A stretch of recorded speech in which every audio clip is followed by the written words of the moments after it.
Alright, live, microphone. Okay. Have to see if Stream Elements actually wants to.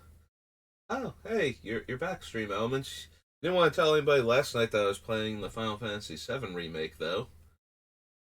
I had zero chatters yesterday, despite having a bot that's supposed to announce my streams and actually,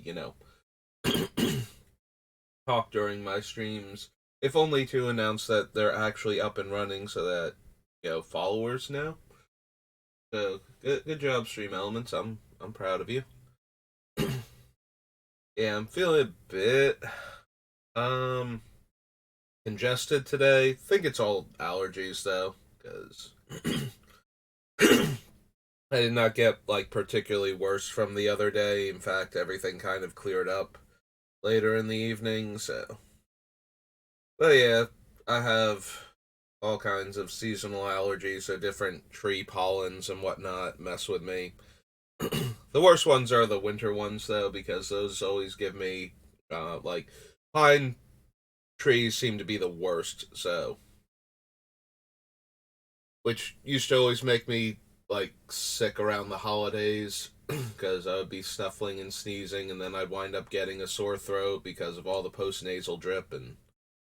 So I'm gonna be a lot, coughing and sneezing such today, probably, but that's no different from any of my other streams, because even when I'm not experiencing that, my body likes to go, oh, you're talking now? No, we're gonna choke the life out of you. All the phlegm in your throat is just gonna seize up and block the airway. But anyway, we're working on Omnath. Yesterday we made it up through. Technically, we made it through Crimson Vow Commander. We did go through the 2 Commander decks for the Innistrad subsets. So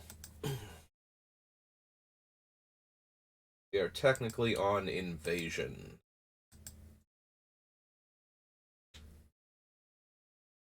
Which sadly does not have a 3-color theme. It's mostly ally colors. And the stuff that actually dips into the shards does so by doing things like, hey, this creature is 1 color and has activated abilities in 2 other colors, or kicker cost. So similar to the Volvers and the Sanctuaries from Apocalypse, we get the Battle Mages and the Something Scape Masters from here.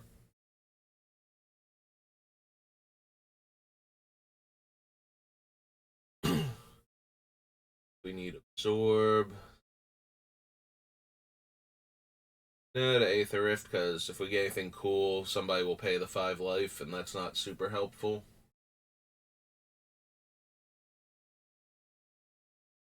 Annihilate. Annihilate used to be a card that I would seriously consider for all my commander decks. Instant speed, kill a creature, and draw a card, but we've just had so many much better options in recent years. Not gonna lie, I'm going to seriously consider Aura Shards.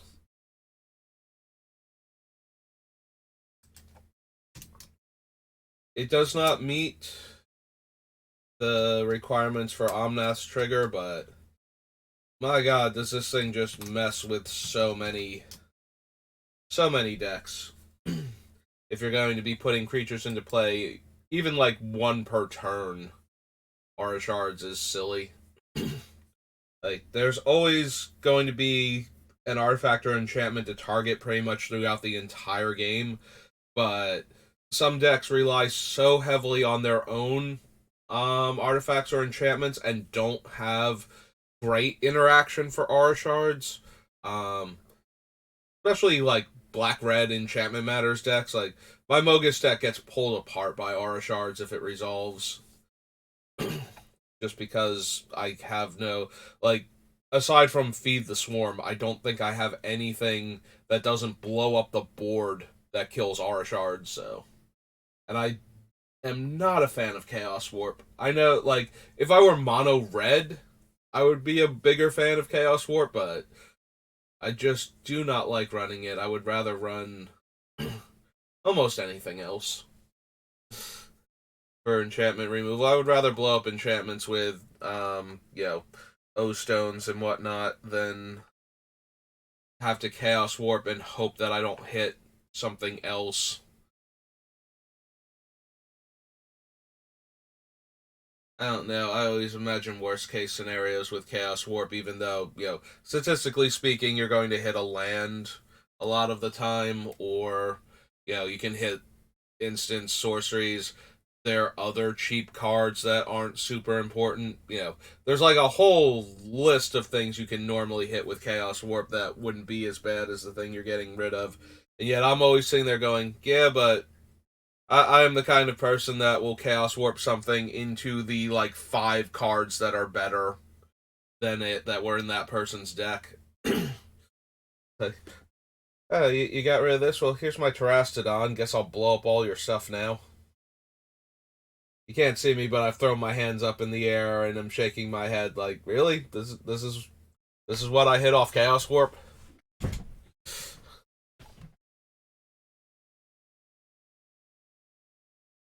I just wanted to get rid of Sylvan Library.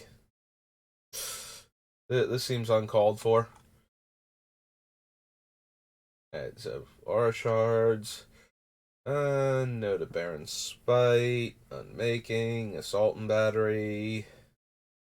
Emissary. Blazing Spectre. Blind Seer. Mongoose.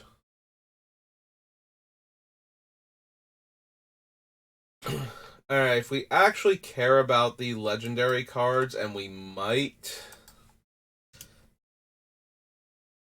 then we want Captain Sisse.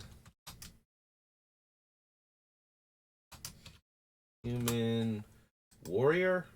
Soldier. 2/2.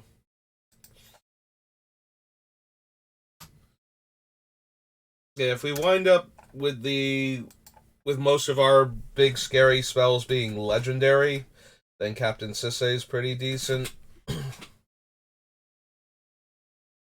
Coalition Victory is banned in Commander, right? Should be.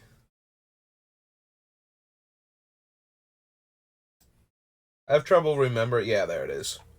But it seems like the type of card that should be banned based on how they ban things. Like, that's kind of right up there with Biorhythm. Oh, right, I forgot about the dragon. So we do have some 3 different color mana symbols. Deals combat damage to a player, you may pay black and 2. If you do choose a color, then the player reveals their hand and discards all cards of that color.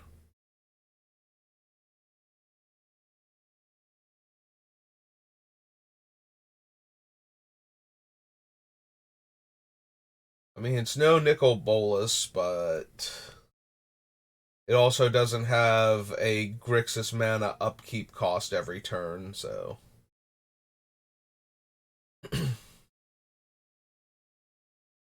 Do I actually want Crosis? Maybe? Yep, as promised.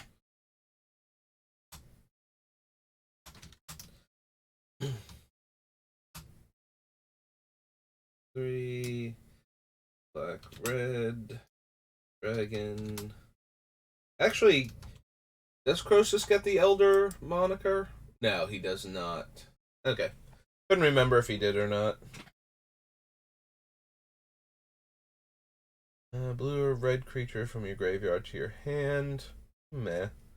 Alright, reveals their hand and deals damage equal number of cards of that color revealed. Yeah, we don't really need Dargaz. I skip anything besides them? No. Okay. Yeah, we don't care about Crystal Spray. Go to Death or Glory.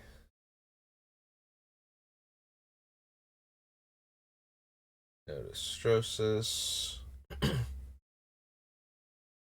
I think we have enough better options over Dismantling Blow and its card draw. Return X target non-land permanents to their owner's hand.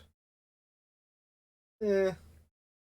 I do appreciate that it lets us pick and choose so we don't have to give back things that we don't want to have get that comes into playability again.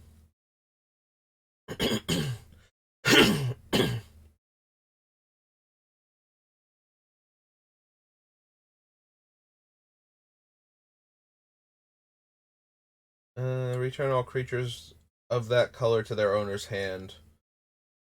Probably not with Dromar. Yep, like I said, extra not great today.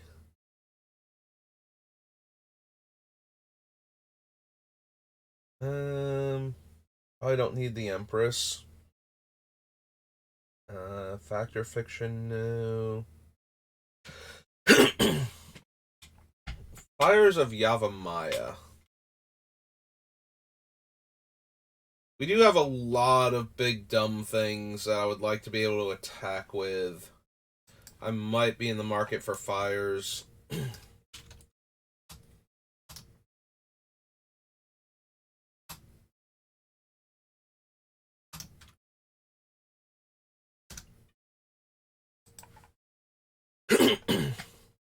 Like, there are a lot of cards that it's just... I kind of want to just be able to attack with them, so... I don't have enough basics for Frenzy Tilling.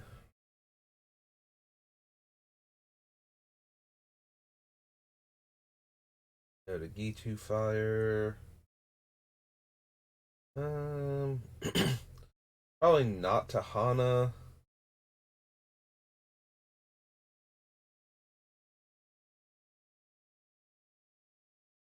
Judgment, no. Horn Cheetah, Hunting Kavu. Go to the Leeches. Don't need Kangi. Kavu Chameleon, Kavu Lair. Hey. Propolis, no.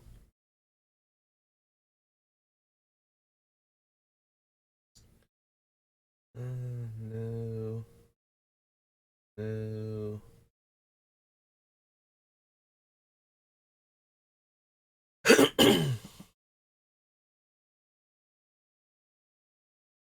Don't need Maniacal Rage, Marauding Knight.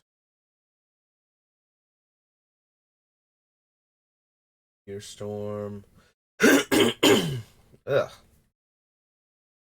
Alamo just has trample and cares about how many lands I have? No.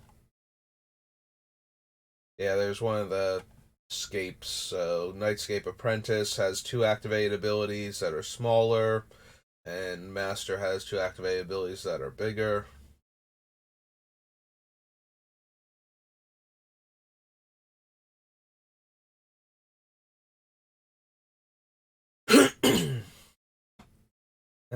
No to Obliterate.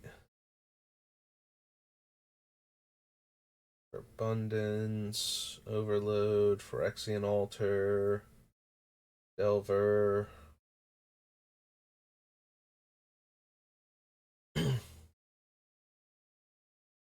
No.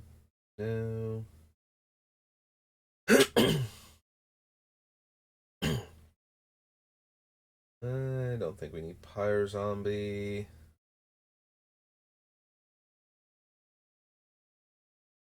Kavu. Reckless Assault.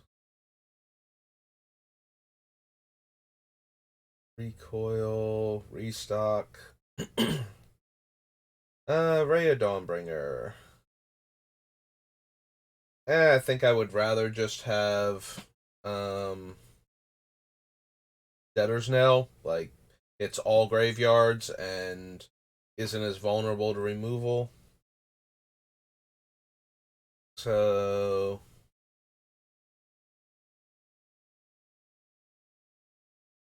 choose a color, create a 1/1 green Saproling creature token for each permanent of that color. Rith snowballs pretty well. I don't think we need her though. Like, you whatever color you name, you put that many green permanents into play, then you have that many green permanents plus one for Rith, so plus whatever else happens to be in play that's green if green wasn't the most common color at the time.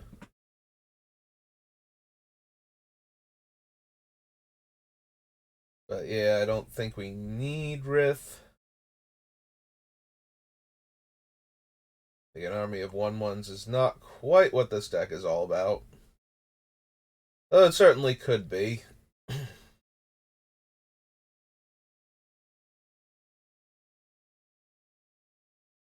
Route. Don't need the Shoba.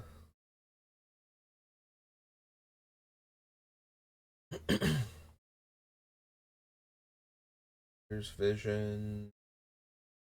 We have an Emissary.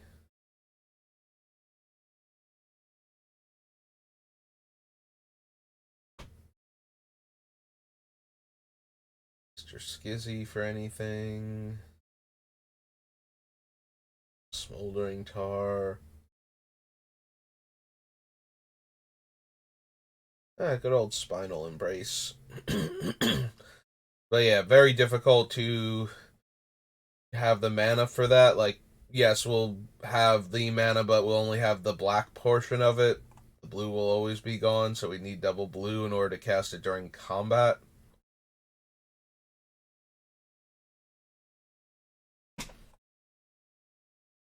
Also, it's not particularly good for all the effort we're putting into it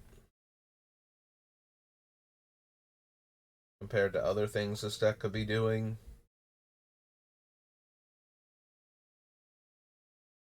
Don't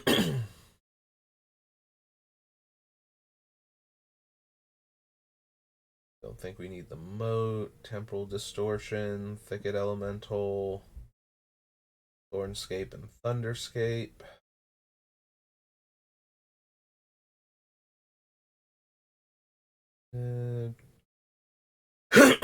Gain 1 life for each permanent of that color. Nah, sorry, Trevor. Don't think so.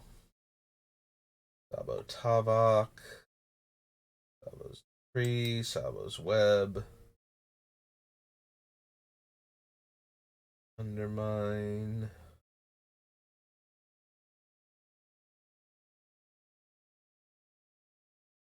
Loth, no.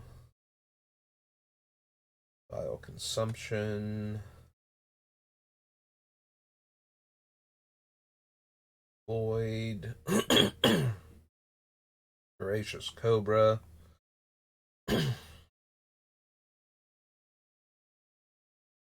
Nope. Go to the agenda and zap. Okay. Oh, I got a couple cards at least.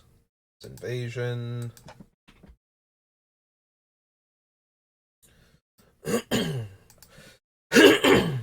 Ugh. Alright, onward to Ixalan before I suffocate. Danto Vanguard, no. Admiral Beckett Brass. Yeah, we're not gonna have anywhere near enough pirates, so. Sorry, Admiral. Don't think you're what my deck needs, even if you are 3 colors. Axis of Morality. Ronodon, Belling. Aegisaur. Binding Fog, Blood Crazed Paladin.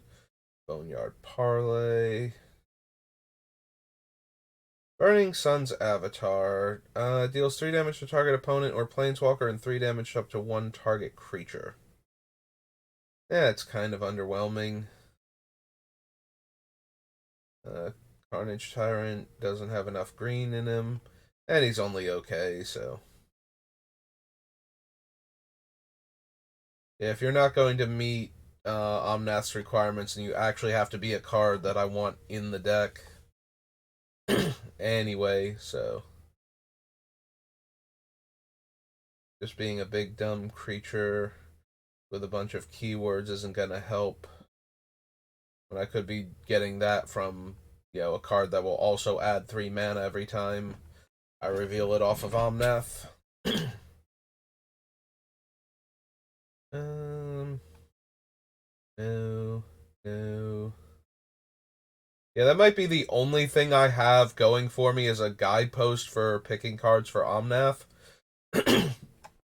Is, does it actually trigger Omnath? Because if it doesn't, then it has to have a very good reason otherwise for being in the deck. So, Vigilance, Trample, Haste, deals combat damage to a player, that many cards from the top of your library, and gives me dinosaurs, which sadly we will probably not have enough. Sorry, Gishoth. But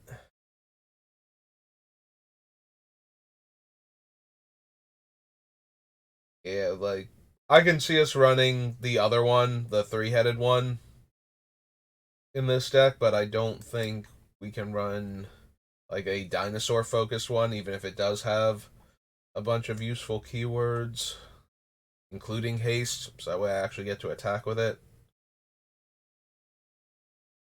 But yeah, anything without 3 or more colored mana symbols in the casting cost has to be doing something else for the deck. And then once it meets that requirement, it still has to actually be worth the effort, because as we already saw with the Red Sun's avatar, just actually meeting that requirement isn't anywhere near good enough if the card is terrible. Alright, so we didn't want Jace.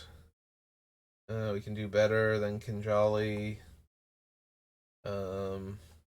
Legion's Landing, because we're not a go wide deck so far. No. Maverin. Horizons. Overflowing Insight.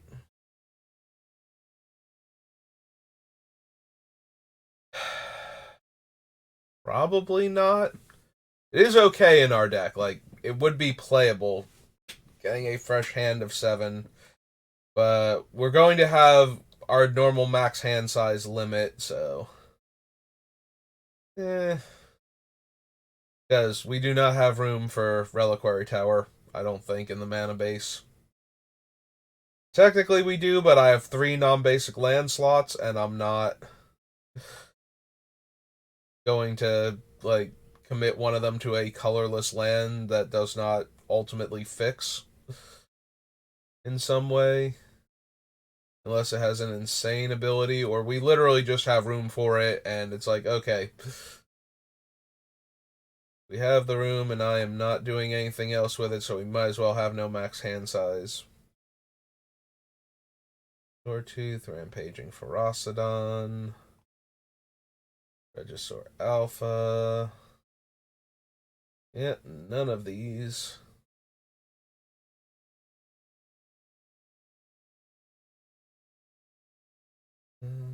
Search for Ascanta, no.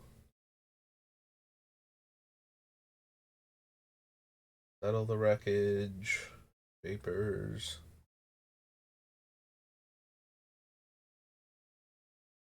Sky Terror, no. Slice in Twain. Eyeglass, no. Star of Extinction. Sunbird Invocation. Whenever you cast a spell from your hand, reveal the top X cards of your library, where X is that spell's mana value. You may cast a spell with mana value X or less from among the cards revealed this way without paying its mana cost. Put the rest on the bottom of your library in a random order. We certainly have enough high casting cost stuff for Sunbird's Invocation to trigger.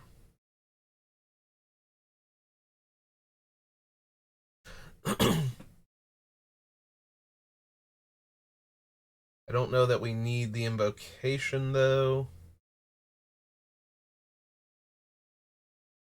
So one of the things about this deck that I'm envisioning happening is that it's going to throw a lot of potential haymakers with very high casting cost. So we're probably casting, one spell a turn normally. I don't know, but each one of these spells seems pretty impactful, or at least that is the goal with a lot of them, so maybe we don't need to spend 6 mana on a do nothing enchantment so that next turn when we do something, it's pretty cool. We get to cast that and one of the better spells in the top, like 5 to 8 cards in our deck.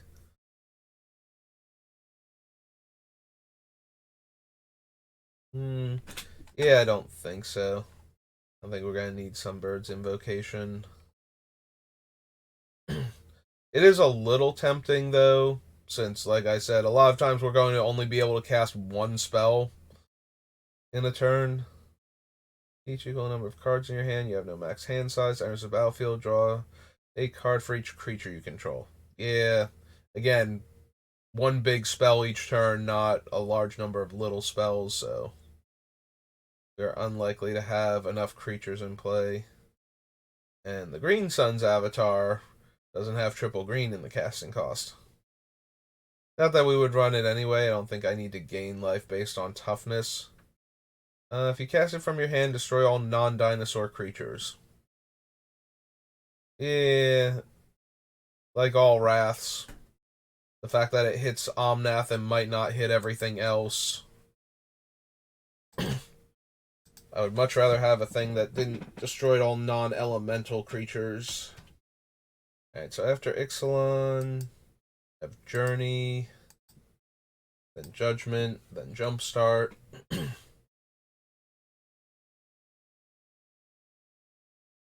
Yeah, I don't need Hexproof. I'm good. Unless I'm gonna load myself up with a bunch of cool auras.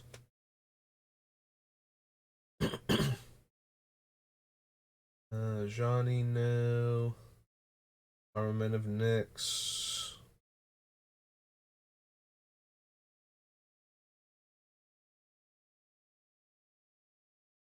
Athreos, no. Vanishing Light, Bearer of Heavens.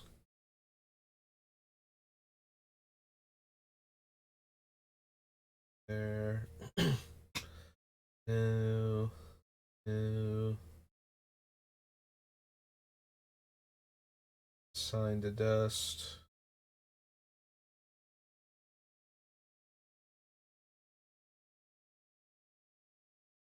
Dictate. No to all of the dictates, actually, I think. Yeah. Don't need any of them. Disciple, no. Blossoms, no.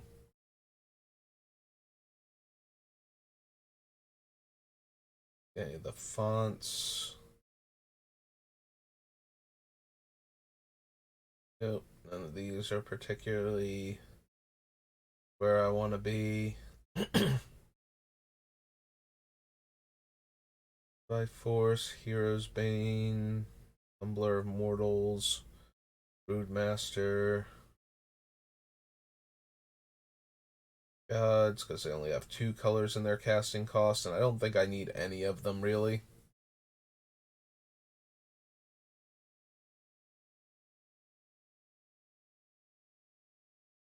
I mean, we could run Crewfix as a backup to make sure our mana doesn't go away.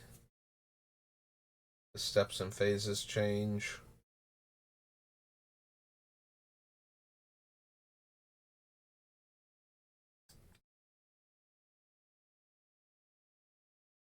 We don't need any of these so far.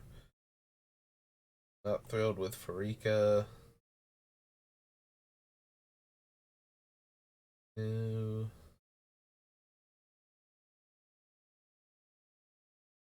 Great. 4/2/2 green and red Satyr tokens with haste. Nope, we can be doing infinitely better than that.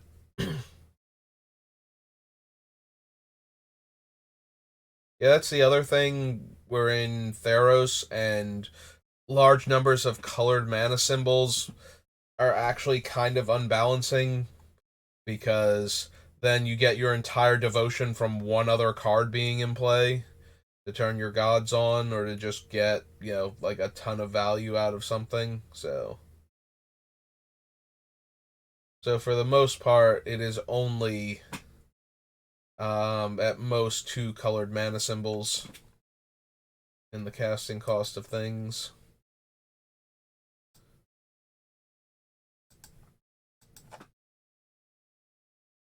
Okay, on to Judgment, which I'm not expecting to have anything either. Unless I'm forgetting about some random utility spell I could be running.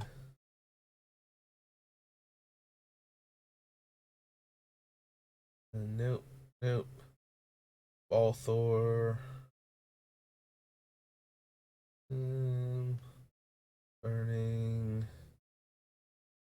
The Punisher cards. I don't think so, Crush of Worms. Like, best case scenario, we are looking at spending 6 mana for 18 power worth of creatures with no abilities and their tokens, so they're even more vulnerable to stuff. But worst case scenario, we're looking at spending 9 mana on that because we've drawn it at any point other than off of our commander. It was not a draw. I keep pointing that out when I go over what Omnath does. He's not actually a draw, which is helpful. Gets around the punish draw things while still putting cards in your hand.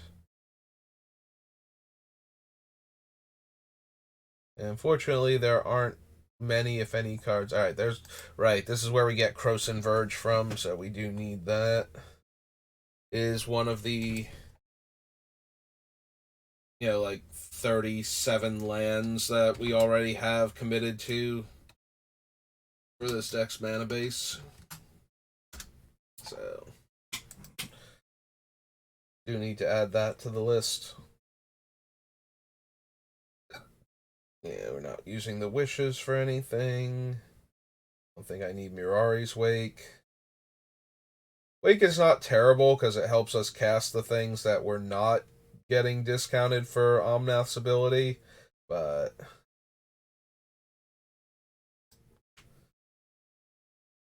I don't think we need it. Shaman's Trance. The Silver Seraph. Uh,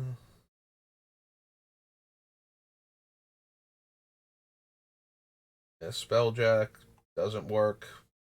I mean, it does, but we're not going to use it. Whenever player discards a card, you may pay blue one. If you do, you may tap or untap target permanent. Yeah, it's not helping anything.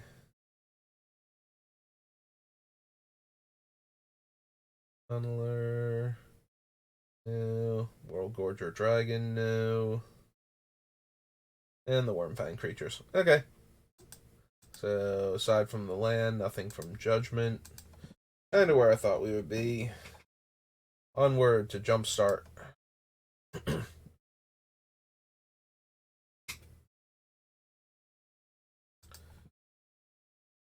There we go.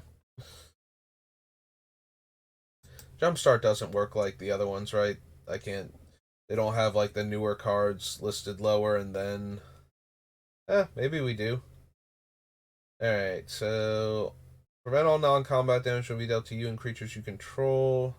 Non token creature enters the battlefield. I get a unicorn. Exile another target creature you control, then return it to the battlefield. If another creature enters the battlefield under your control, you may pay white green hybrid. Put a 1/1 counter on it. If it's a unicorn, put two 1/1 counters on it instead. Meh. Other attacking creatures you control with flying get +2/+2. Control an artifact or enchantment gets 1/1 and lifelink until end of turn. No, no. Artifact back, no. We're not milling, so I don't care about Brutavec. I don't care about pirates.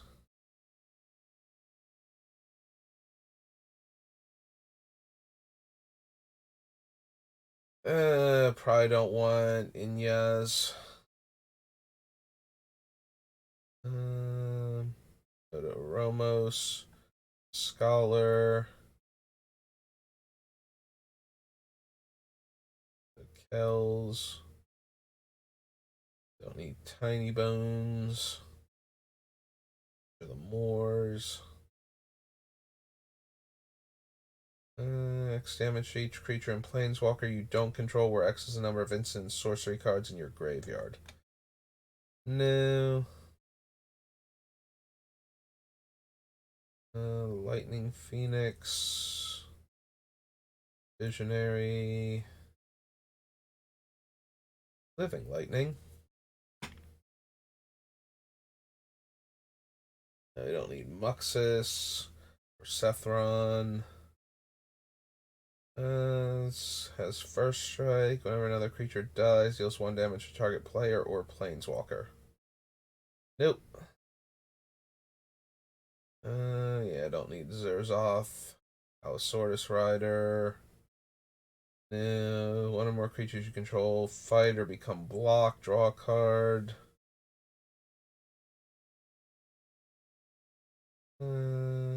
Battlefield with X counters, where X is the total toughness of other creatures. No. Lightning Core, Thriving Lands, and then the basics. Right. Then we're into the other cards. Okay. Well, Terramorphic, and then we're into the other cards. Alright. So, nothing from first Jumpstart. What about second Jumpstart? We know about those, right?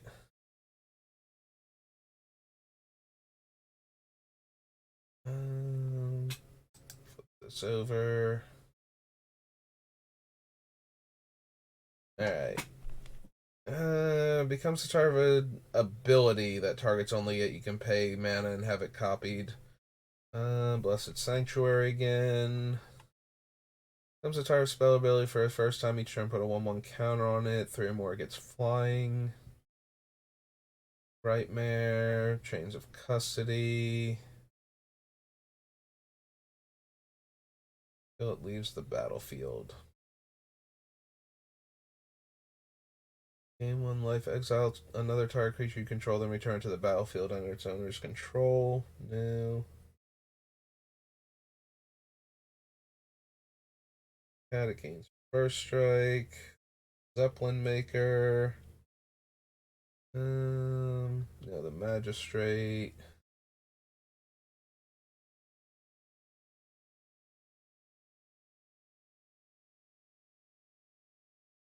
Preston's not doing much for us. We're not actually drawing, so she doesn't help. Scry 3. Kraken. Don't need hold. He cares about snow, right? Yeah. They pay green, white, or blue. For 1/1 counter on the Abominable. Nope. Thassa, if you would scry numbers, scry that many +1. Top card of your library. If it's a Kraken, Leviathan, Octopus, or Serpent creature card, you may put it onto the battlefield. Otherwise, put it on the bottom of your library. Nope. No, no. Got a pirated copy. No, no. Ashcoat cares about rats, right? And pretty much exclusively that. Yeah. 2/1/1 counters. 1/1 counter on Conductor deals 1 damage. Oh, remove the counter from it. Deals 1 damage to each other creature and each player. Nope.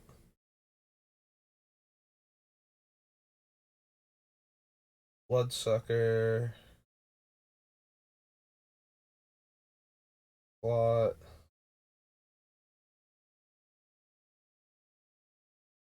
Lose a life. Exile target opponent's graveyard. That player loses a life. Muxus again. Ossuary Rats. Target creature. Planeswalker opponent controls where X is the number of creature cards in my graveyard. Flying Death Touch Lifelink. Whenever you gain life, gains indestructible. You have your end step, pay 2. When you do, return target creature card with mana value X or less, where X is the amount of life you gain this turn. No. Once into your turn, Spiteful Prankster has first strike. Other creature dies, deals 1 damage to target. Oh, right. This guy was from the other set. I didn't even notice that. Shambler. No. Put a bounty counter. Whenever a creature or planeswalker with a bounty counter is dealt damage, destroy it.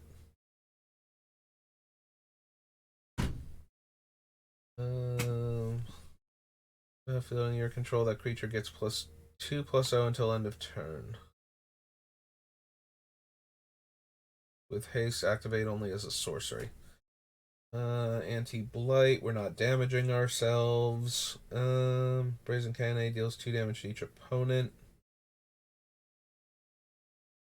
Beginning of your post-combat main phase. Top card of my library. Nope. 1 damage to target creature, token, player, or planeswalker. Wait, do I have this? I don't even remember seeing this card. I had the same problem with the Skull Slither Worm. Now I have to check and make sure if I have this one or not. Combat each turn, create a 1/1 red pirate token with menace and haste. Exile at the beginning of the next end step. Goblin Researcher. This battlefield, exile the top card of your library. During any turn you attack with Researcher, you may play that card. Meh. Other than your head, you may pay 2 mana to copy it.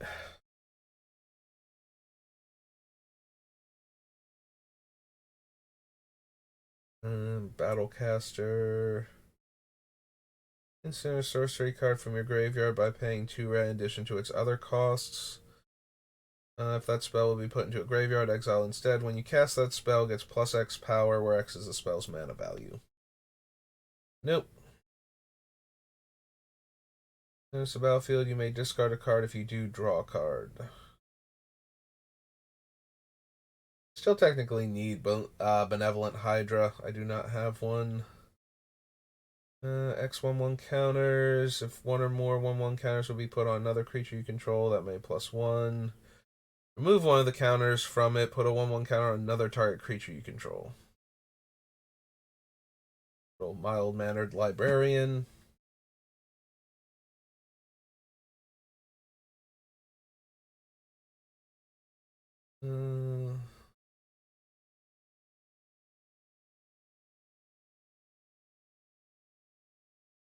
For a basic land, so no. Search your library for a basic land card. Comes a 4/3 insect. The creature enters the battlefield with X additional counters, where X is its mana value -4. Creatures you control with 3 or more counters on them have haste and tap add green.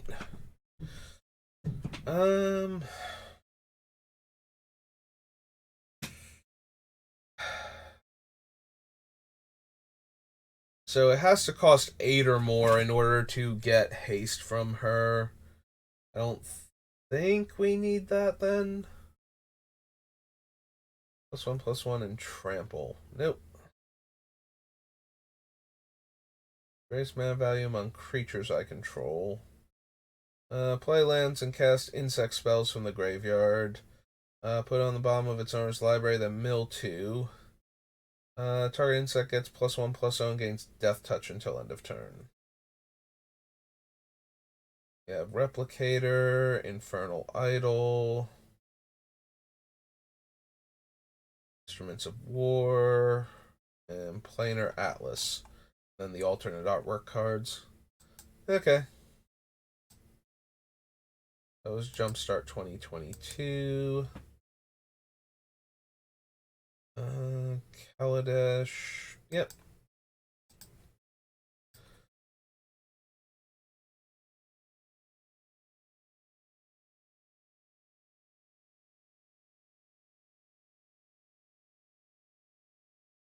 Reservoir.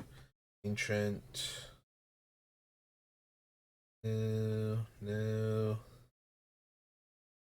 If I was sacrificing things more frequently, maybe the Aetherworks Marvel, because we have so many things that would be very potent to cast for free. But no. The Hydra.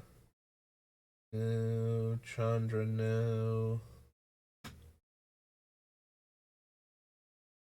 Your Hulks don't meet our requirements.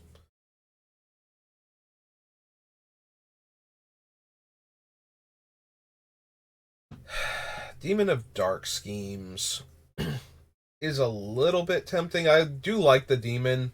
Killing a whole bunch of little creatures and then being able to reanimate like a more powerful creature because we got enough energy from killing the little guys is a play pattern that shows up often enough.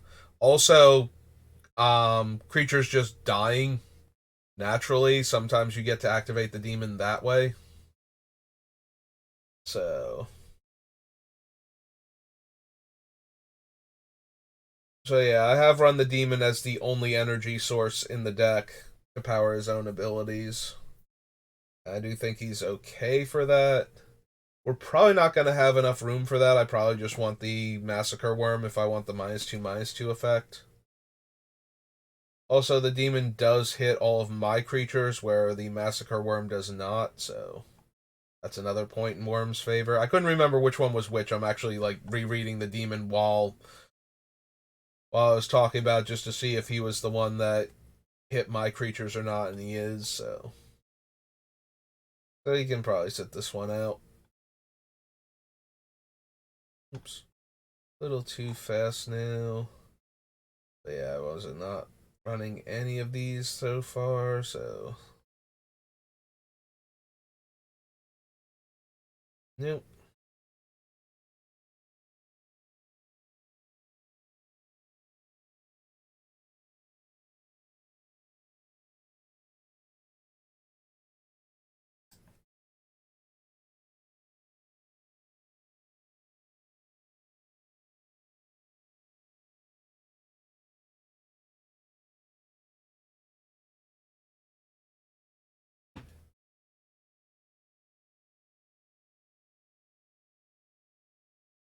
Gonti for anything. So far, no to all of these. Sidious will, no. Campbell, no.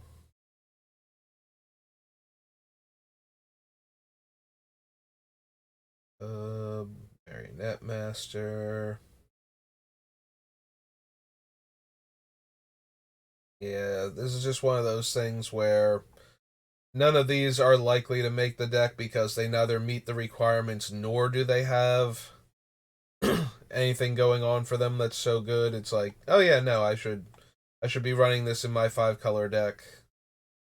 You may cast it without as a lesser mana value, right? So she kind of cascades one, and if she doesn't successfully cascade, it goes into your hand.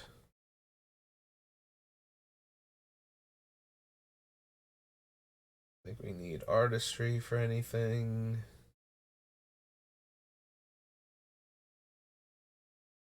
Sky Sovereign.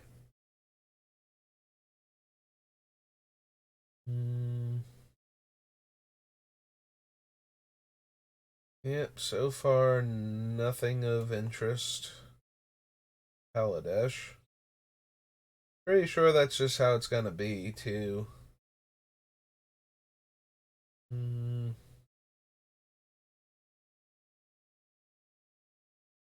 Yep.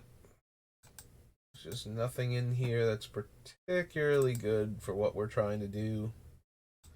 Which is fine. It's nice to have sets that don't have anything after Ikoria where I added like 5 7 mana sorceries that I want to run into the deck because they do actually fulfill what the deck is looking to do.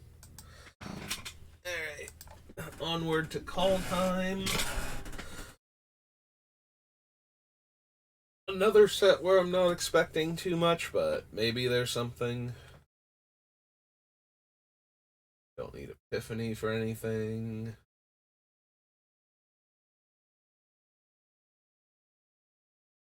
Spirit, Ascent to the Worthy. Battle for Brettguard. Battle for Frost and Fire. Old. Binding. Binding is low-key tempting because it's sorcery speed, it destroys a land, then gets, one of our triomes or dual lands. So it does fix our mana. But then the last chapter is completely useless, so. And we have, like, better options for removal. We have better options for removal and better options for fixing. The benefit of the card is that it is both. So slightly worse removal and slightly worse fixing, but you do get to do both also. It's not like you're getting versatility only, you're getting both effects stapled together over the course of 2 turns. So even if the third chapter is terrible for our deck, like it's actually not doing anything. Oh yeah, I know who we might encounter that I might have to seriously consider. But we'll wait until we get to it. Don't need the Necromancer. Dream Devourer. Although you can foretell all of your creature spells with Dream Devourer that you're not casting. A lot of our big things have like so many colored mana symbols on them though that like we foretelling any of the ultimatums isn't doing anything, but we could discount our creatures and some of the other spells in the deck. There is a part of me that just desperately wants to run all of the ultimatums that are good, like so all the ones from Ikoria and definitely Cruel, and I have to double check because I don't think I know one of them's actually actively terrible for Commander, and we don't want the Naya one. We would probably run the Jund one just to destroy a bunch of permanents. Alright. What is Isaka's actual thing?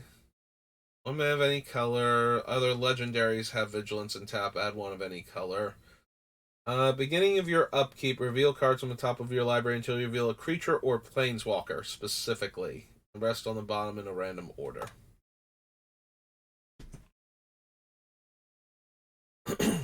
So maybe we want Isaka.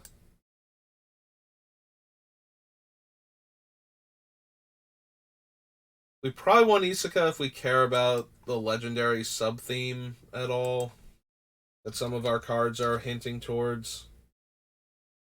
We have a bunch of legendary dragons on the list right now, is the thing, so between not super wanting to care about dragons so that we're not, an Dragon deck with a bad commander, and not wanting to care too much about legends. Otherwise, we could just be the mono white but secretly 5-color Captain Sisay, potentially.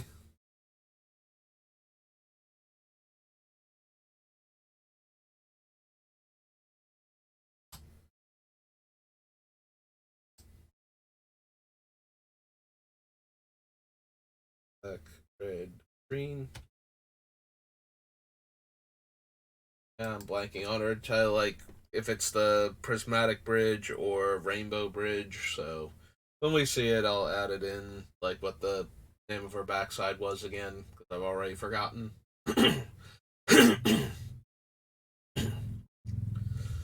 um, whenever you cast your second spell each turn, look at the top 3 cards of your library, put one of them in your hand, and the rest into your graveyard. um, hmm.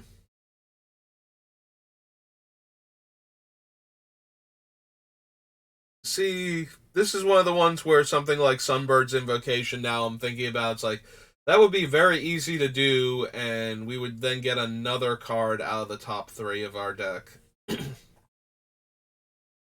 But the other two go to the graveyard, so it's a little less impressive. We do not have enough angels to make Fierce's Retribution like an actual good card. Like, 1 mana make a 4/4 flyer that then gains those abilities on subsequent turns is pretty alright, but it's not amazing, and our deck can do better, is the scary thing.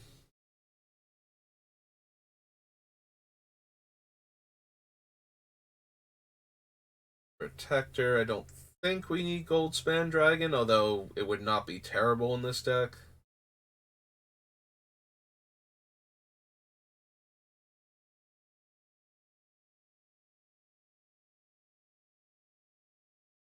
Kraken, Stern Predator,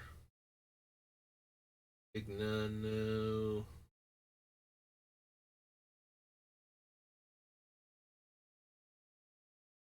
Dorn for anything, I don't think. Or is Rhyme Staff. Yeah, we don't need Mr. Doom Scourge. Don't think we need Kaya. There we go, there's Coma. So, do we want Coma? Beginning of each upkeep, make a 3/3. Sacrifice one of the 3/3s or another Serpent. Tap target permanent. Or Coma gains indestructible. The Coma is still very vulnerable to exile-based removal.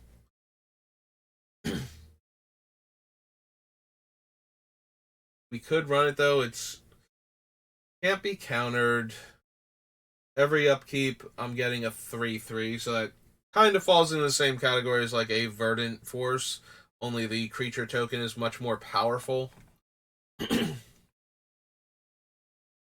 And then you can do things with that token. I suppose we can add Coma to the list. Cosmos Serpent.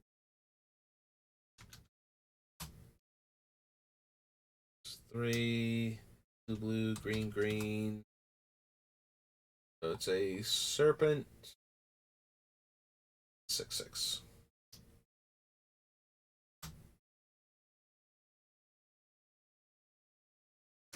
Yeah. Yeah, I couldn't remember exactly Coma's wording. I just knew it was generally a dumb and powerful card, but I could not remember exactly how good it was. And the answer is okay, not amazing, but at least good enough to consider. Anthem for my abilities and Landfall make a 1, or yeah, Anthem for my abilities, Anthem for my creatures, and Landfall make a 1/1. I don't think so. Marina in the battlefield is a copy of another permanent you control, except it's legendary and snow. And if it's a creature, it gets 2 counters. So the biggest problem with Marit is that a lot of our creatures are legendary, so Marit coming in as a copy of something I control is more likely to be like another artifact or something than it is to be a creature. We'll have to see how many non-legendary things we have. That being said, Marit is a clone that can come in with counters that we can cast for cheap because of the odd casting cost on it.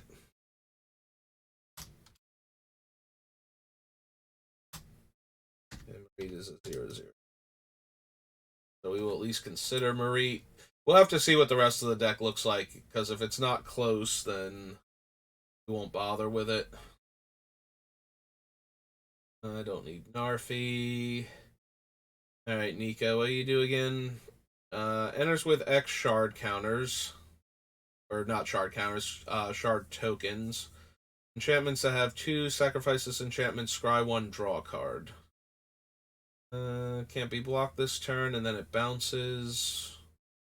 2 damage to target tapped creature for each card you've drawn this turn, and -1, create another shard token. Meh.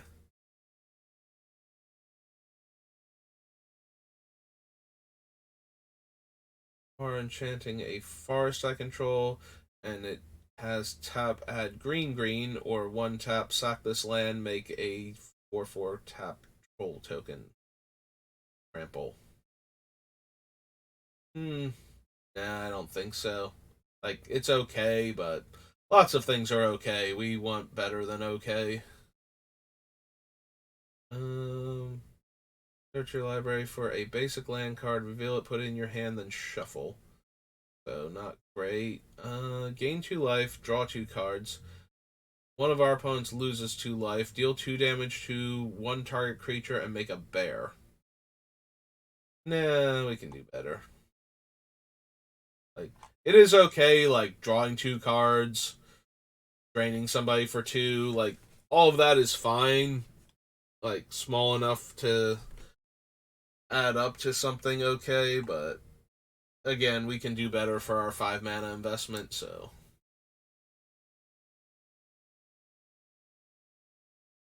I don't have enough angels for Rampage.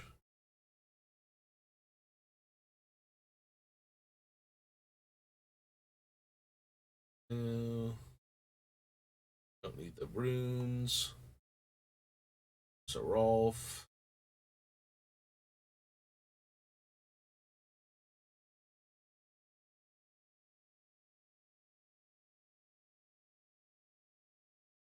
Snowlands. No. Starnheim.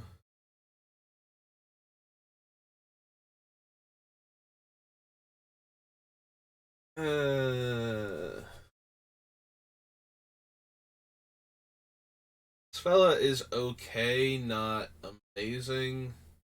Like, we're already getting the card advantage from our commander. Prismatic Bridge, that's what it's called.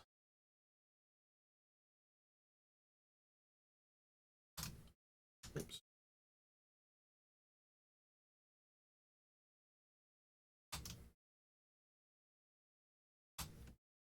Okay. Self. I accidentally capitalized the R in Prismatic too. Enter battlefield, choose a creature type. Tap, add green. Spend this mana only to cast a creature spell of the chosen type or a legendary creature spell.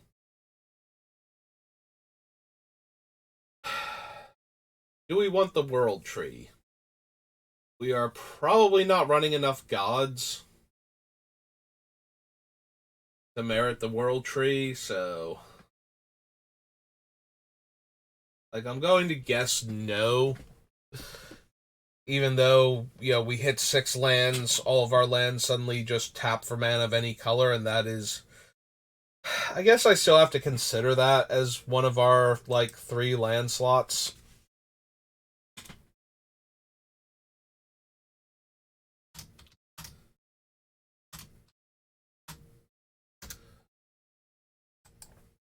Even though the last part of it is going to be useless.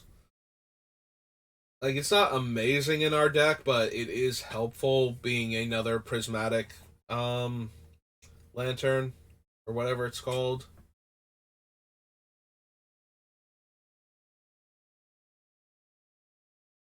Don't think I need Tybalt.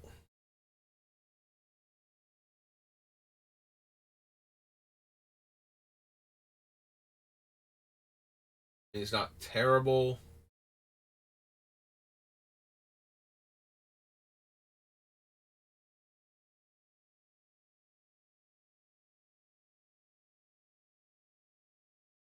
Think we can do better. Don't need Ivar for anything. Valky, Volkmir, Valkyries, Warrenclex. Yeah, yep, okay. It's Kaldheim. Kamigawa. Alright, aside from the 5-color thing that flips into Okadachi, what else do we have in this set? Because that might actually make the deck. I'm not sure yet. Maybe the turtle? Like the channel turtle that has the 2 modes. Because I think that has 3 colored mana symbols in it. I'm going too fast. I'm not super paying attention to stuff. Although, yeah, we're not using the octopus. No. No to Ao. No to Atsushi.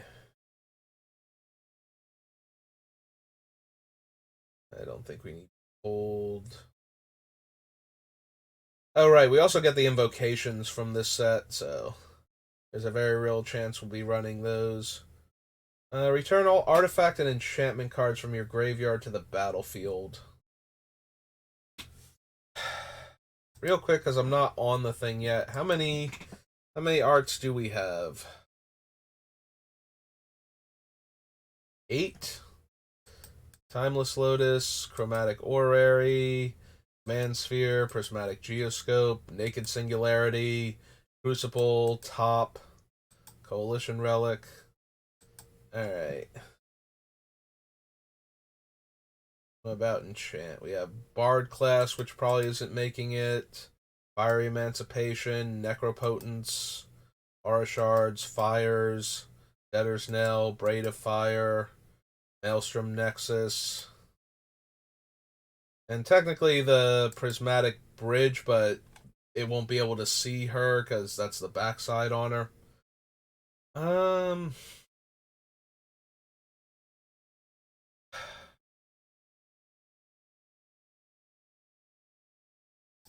I feel like I still add it to the list. Done. Just in case, like we'll cut it if we don't have enough. 3, 1, 2, 3, 4. Sorcery. Like it's a pretty easy cut when we know everything that we have, but I think it's strong enough to consider. Alright, so with the turtle.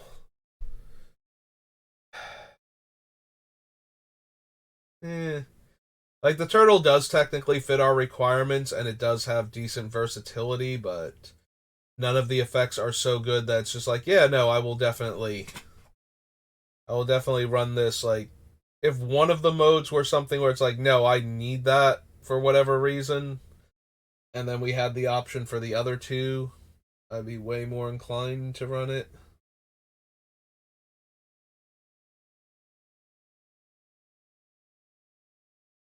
I definitely don't need any of these so far. Essence Capture, Explosive Singularity. I kind of forgot this card existed, I'm not gonna lie.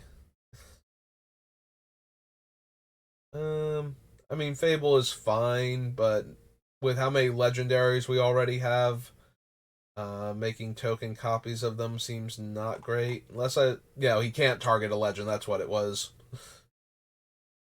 because he's based on Kiki Jiki, who I think is on the list because of the triple red in his casting cost, but probably won't make it because of all the other legendaries in the deck. So don't need the Goshintais. I don't need Grease Fangs. Greater Tanuki, no.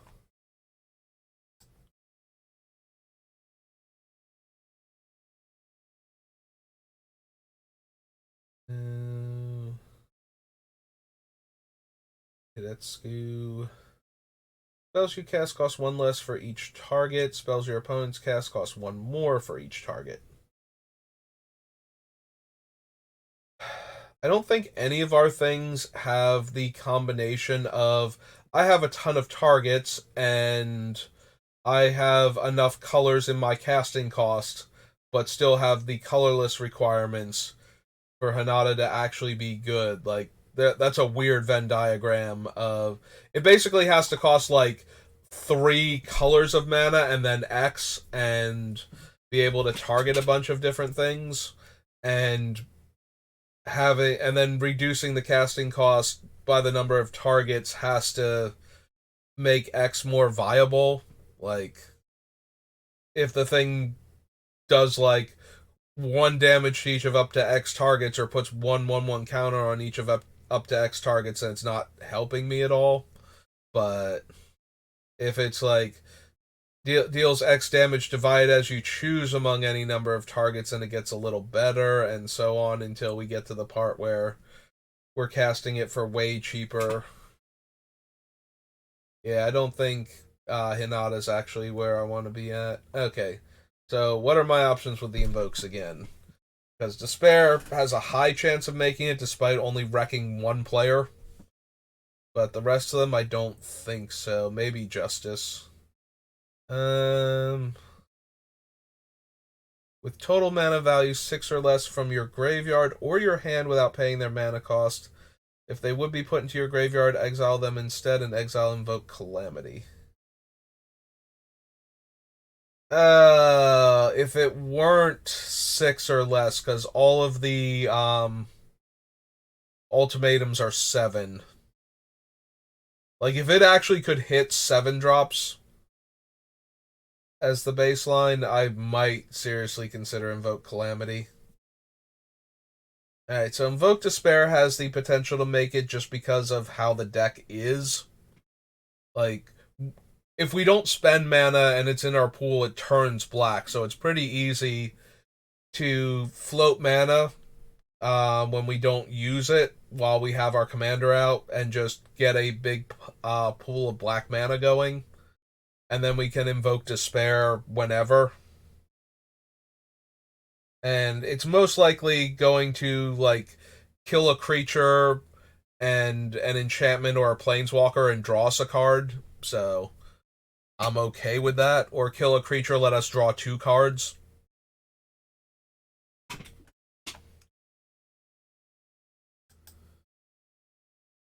Like, I'm willing to consider it, at least. So, this is Invoke Despair.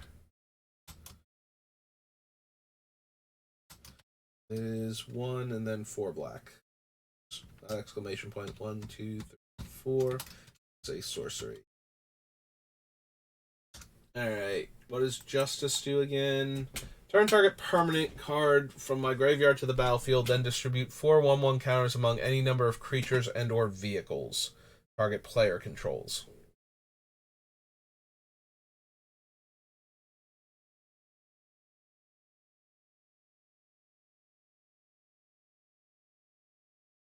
So it's a permanent from my graveyard.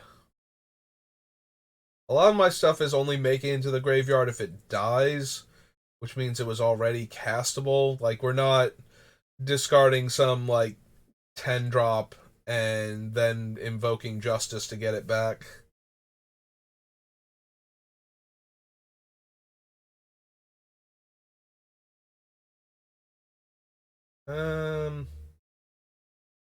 Yeah, I don't think so. Only because, yeah, we're not doing that. Like, if we were putting, 10 mana spells into the graveyard with the idea we were going to invoke Justice them back to get around their higher casting cost. Yeah, if we were going to, like, Entomb turn 1, turn 4, Omnath turn 5, invoke Justice after revealing like any white card, or the like actually spiking the invoke Justice off the top. If we were doing something like that, that would be ridiculously strong, but yeah, I don't think so. I don't think we need invoke the winds. It's okay. The 2 4/5s aren't doing much either. A creature attacking causes a triggered ability of a permanent you control to trigger. That ability triggers an additional time. I don't think we have attack triggers because it fell into the category of it's a big dumb creature and it has to attack now, which means it also needs haste. And I would rather just get value. Because otherwise, Ishin, like, if I were actually going for attack triggers, Ishin would be incredibly strong in this deck. Because we reveal him and get to cast him for free, and then we get to go to combat and attack with all of our other guys in double trigger. So, yeah, I just don't think we have the cards that would care about that. And I don't want to, like, add more to the deck, which we obviously could, just because then we need all of our things to have haste all the time for it to actually work consistently.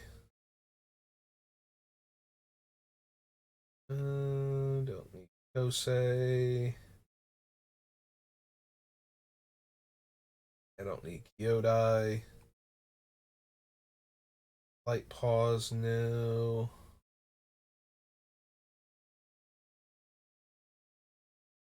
Think we need the marches.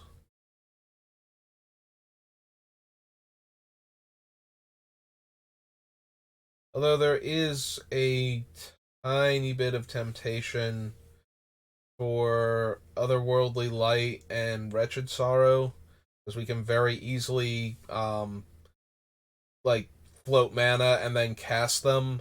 So a lot of times March is just going, like, the white March is just going to exile a thing that we need to get off of the board and get rid of a bunch of our floating mana.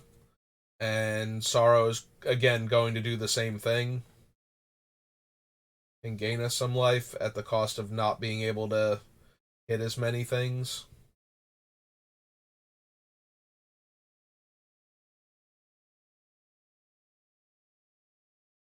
Alright, I'm not gonna lie, I am okay with both of them, potentially.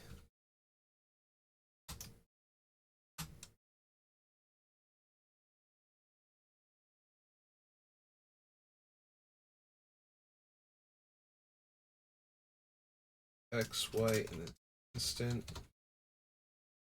And March of Wretched Sorrow. I don't know if we're going to have room for either of them, but is Black March also an instant? Yeah. Like, maybe there are better X cards than these that we can use Omnath's other ability for, but they still seem alright to me, so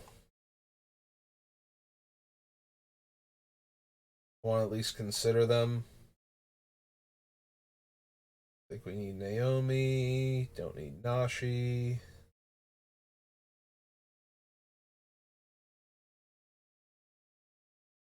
We'll wait until I get to the saga itself.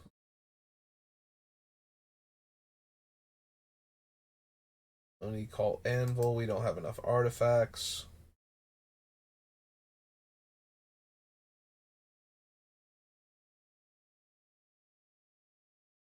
Prototype, Rabbit Battery, Collections, Remnant,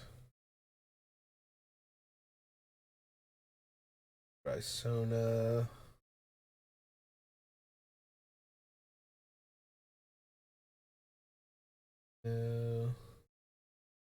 Satoru, Suki.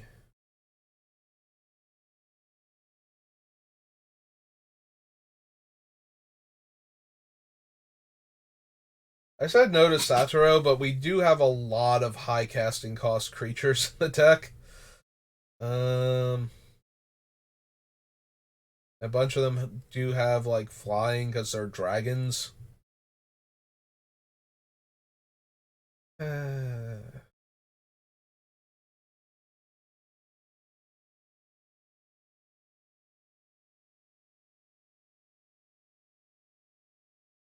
Cards are reliable. Put one of them in the hand, rest on the bottom in any order. This ability triggers only once each turn.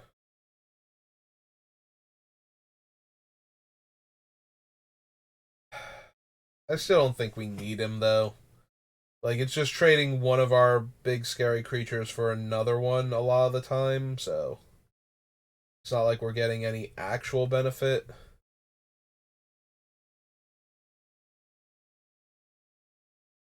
graveyard, and then he channels. Think so. Yeah, the benefit of all of your things having ninjutsu with that Umizawa is that your cheap creatures can then, suddenly become a Blightsteel Colossus or some similar horrifying creature. But we don't really have a lot of cheap creatures, or any cheap creatures, I don't think. So we're just trading one giant spell for another giant spell. Let's see. The +1, tap up to one target artifact or creature. It doesn't untap.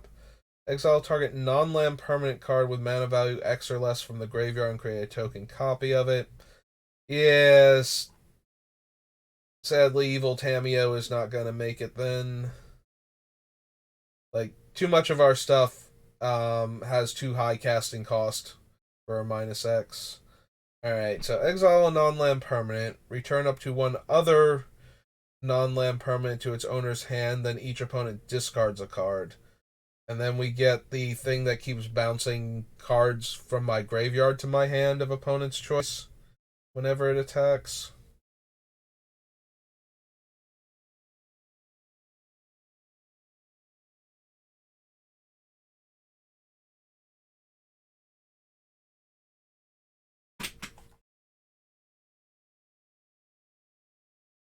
I think it has just enough value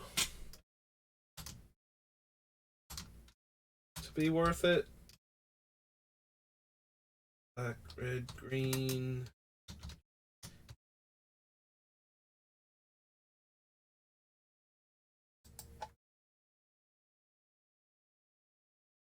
Blue, black, red, green. Alright. I don't need the Modern Age, Long Reach of Night, Restoration, Wandering Emperor.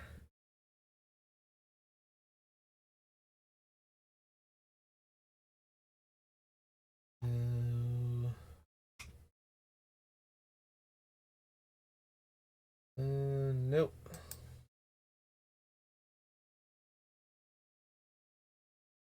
Skyscraper, Weaver of Harmonies. Nope. Okay. That was Neon Dynasty, Alchemy, and Commander. Yep. Okay.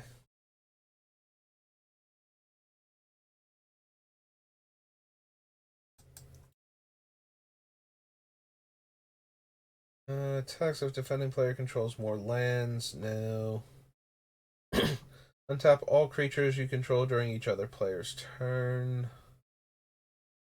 Return an artifact. White Meosian. Remove an indestructible. Create a 1/1 spirit token for each permanent I control. Probably not.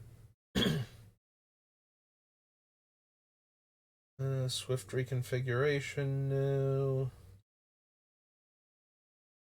Maru, no. Kappa Cannoneer.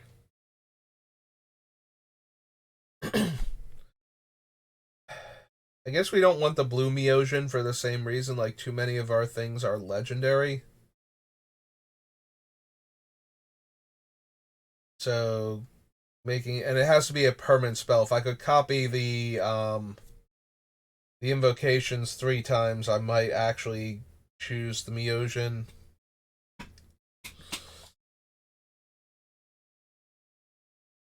Drawn to the battlefield under your control all creature cards in all graveyards that were put there from anywhere this turn.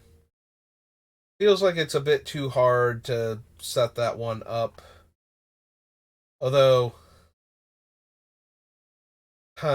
since it is black, there is a world where we Damnation, killing everything, and then cast Meosian immediately afterwards. With all the floating black mana we still have.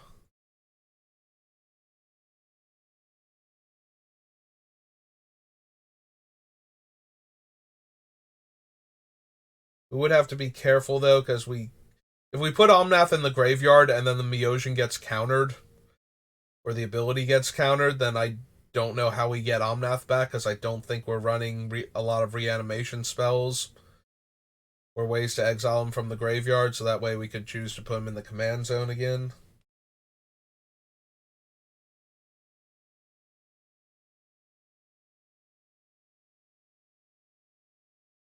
Um, hmm.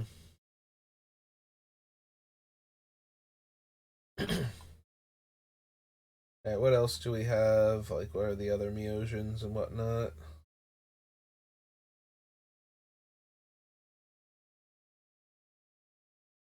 No. Shuffles all creatures. Each player shuffled a non-token. Deals cards until they reveal a creature card, then puts that card onto the battlefield.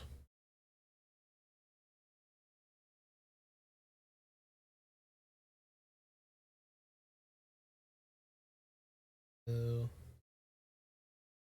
2+2 menace. Deals combat damage to a player. Goad each creature that player controls. It deals 7 damage to each of up to 3 targets. Eh. I don't think we need the Smoke Spirit Aid.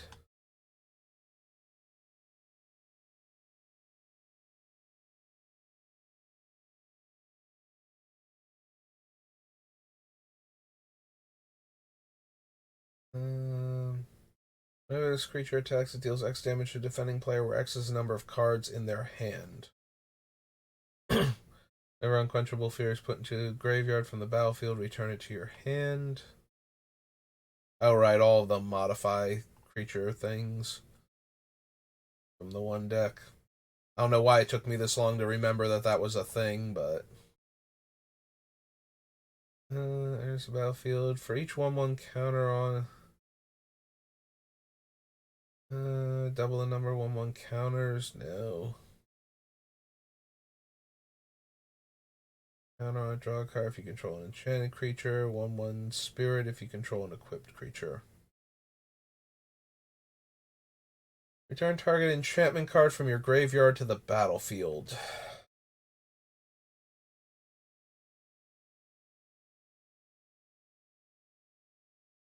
The problem is I don't expect myself to run any of the other shrines, because I don't think any of them are good enough. And I don't think, like, Wooburg tap, return an enchantment from my graveyard to the battlefield is quite good enough. Unless we wind up with some crazy enchantments that I'm not thinking of or anticipating properly, so... Meocean of Towering Might enters the battlefield with an indestructible counter. Right. Distribute 8 1/1 counters among any number of target creatures you control. They gain trample until end of turn. Meh. Okay, X 1/1s, where X is that creature's power.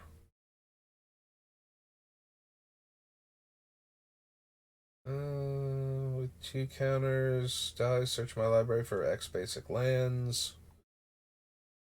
X target creatures you control. Gain hexproof until end of turn.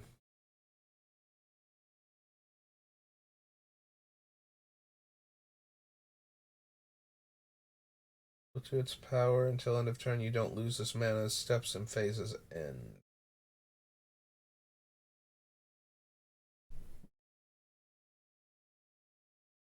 Equipment enters the battlefield under your control. Create a 2/2 spirit. Each modified creature I control. Beginning of your end step, goad each creature your opponents control that's enchanted by an aura I control. Put a 1/1 counter on Kami of the Fractured Calm for each creature goaded this way. Through 2. Beginning of combat, on your turn, target artifact creature you control gains lifelink and vigilance.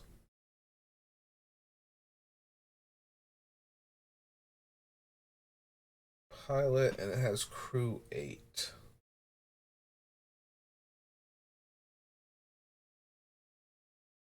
And we're into reprints. Okay. So yeah, nothing in Neon Dynasty Commander. Onward to Khans of Tarkir. Well, as a 3-color set, I do have higher hopes for cons than most things. Ow. Roller fell. Figure out what made it is. Still doesn't like where it is. Alright.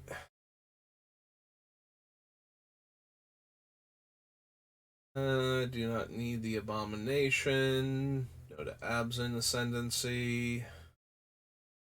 3 or greater, draw 2 cards, lose 2 life, or put 2 counters among my creatures. Probably not. A little bit tempting as a flip it up, it's a free removal spell type thing. And guide, no. Attacks, put a 1/1 counter on another target tapped creature I control. If a non-token creature my opponent controls would die, or a creature card would be put into their graveyard, exile that card instead. First Strike and Death Touch is neat, but I don't think so.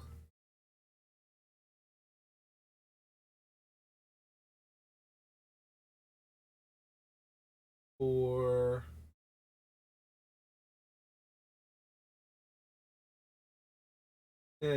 Mound the Avalanche Caller, Bear Buddy and Buddy Bear. Something I think we need.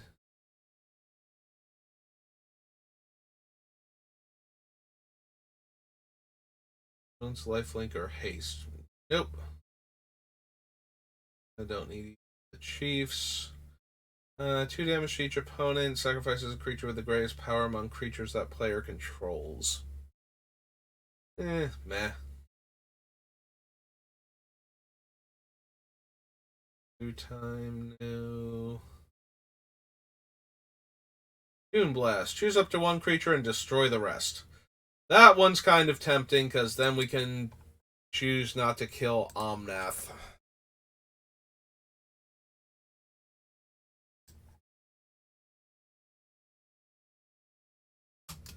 Blast is 4 white, green, black. Wait. I believe that's how Doom Blast works. Yep. Don't need Weapon Master. I don't think we need Empty the Pits.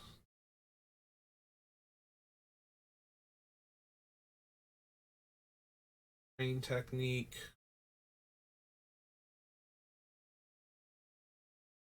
Specs. This Hydra. Mental Growth.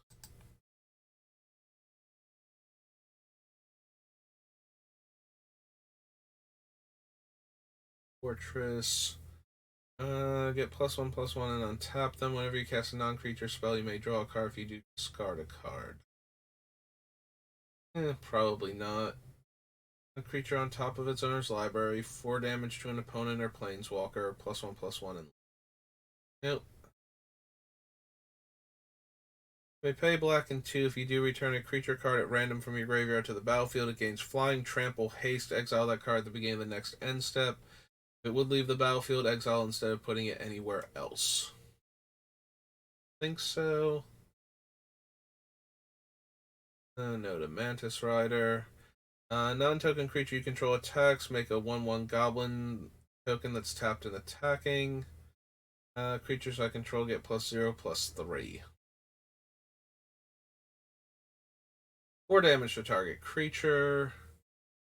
2 1/1s. They gain first strike. Target opponent reveals their hand. Choose a non-creature, non-land for them to discard.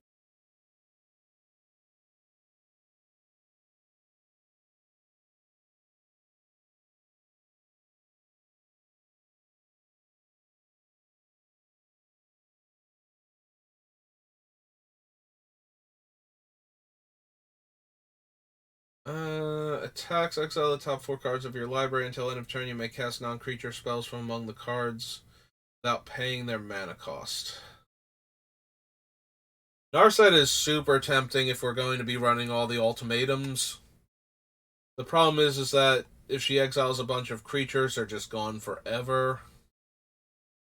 I don't know how much room I'm gonna have. If I'm actually gonna be able to run all of the ultimatums or not. So maybe not. Yeah, if I were more focused on big bomby spells and less on creatures, I would probably want Narset. I control lifelink.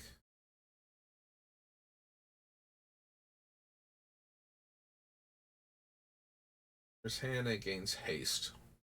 I think so. Vortex, mill 3 cards. And whenever one or more creature cards are put into the graveyard from my library, I make a 2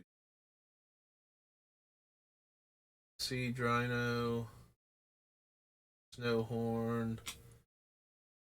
I need Sorin. Upkeep, Surveil 2. In and of itself, kind of meh. Destroy target monocolored creature, target artifact or enchantment, draw 2 and discard 2. Put one of them in your hand and the rest into your graveyard. He can't be countered. Creature spells I control can't be countered. Other creatures I control have trample. Sarek's decent. There's a battlefield under my control. I may draw a card. And my creatures have haste. Actually, Temur Ascendancy might be a thing.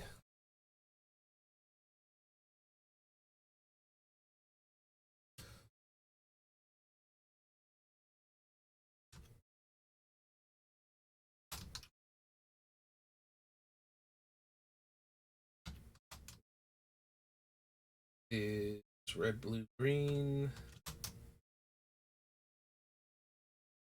Yeah, most of my creatures should be able to gain haste from it, and getting to draw an extra card off of casting them seems reasonable as well. Don't think we need the charm. But yeah, I am very surprised and a little bit sad that with all of the multicolored cards in this set, I mean, we could cast Villainous Wealth for a ton of cards off of somebody else's deck. That would not be terrible. It's just a massive value spell at that point, especially since we get like 3 extra for X for free because of our commander. Plus, it's an X spell, so we can. Yeah, no, it's an X spell also. All right, I'm on board. Like, this takes advantage of everything that Omnath is actually doing.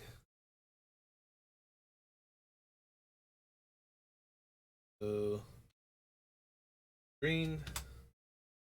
X. Oh, there I have the X. Yeah, we can keep floating mana to build up to a even more impressive wealth, and it has the 3 colors, so it will also trigger our commander itself. I don't think we need Warden of the Eye. I think we have better options for whatchamacallit, for buying back things.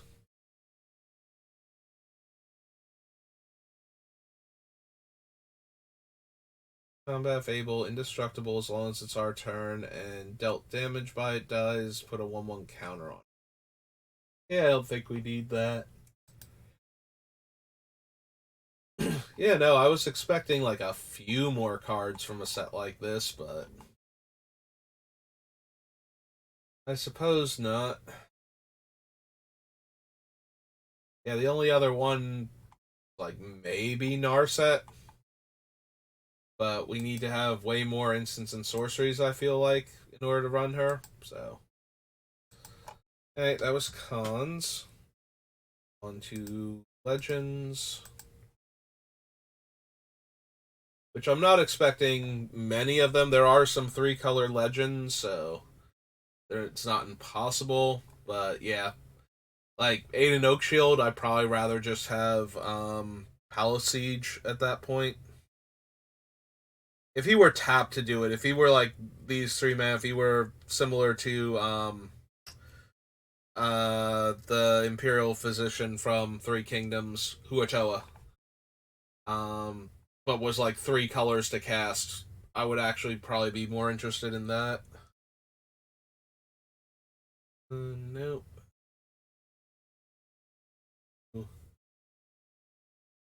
Angus Mackenzie, same problem, like too much mana to activate, although not entirely unreasonable. Dies this turn, you gain one life and deals one damage to target player or planeswalker. Nope. Activate ability of an artifact source unless that ability's controller pays white. I think so. And no to Warbeard and Runax. Nope. Yeah, power level sadly is all over the place, and most of the legendary creatures aren't actually good in Legends, despite having all the extra colors.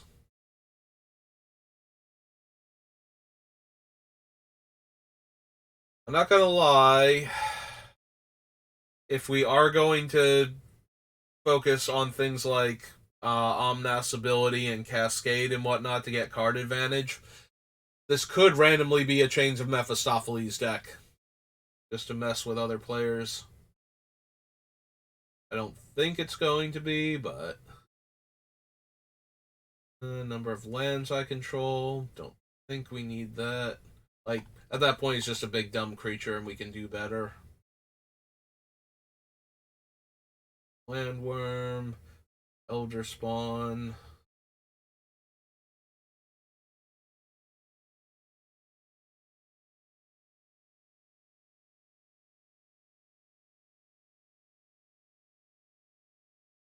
Frost Giant. Show Fire there.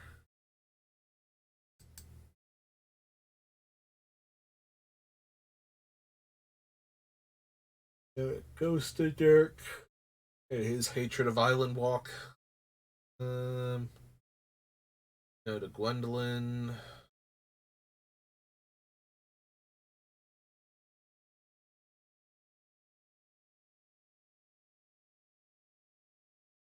Dane.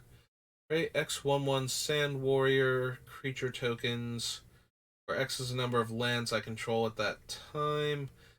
If he leaves the battlefield, I lose all of the tokens. That makes him okay. Alright, so we already have Doom Blast. Do I want Hellfire? Can't kill Omnath.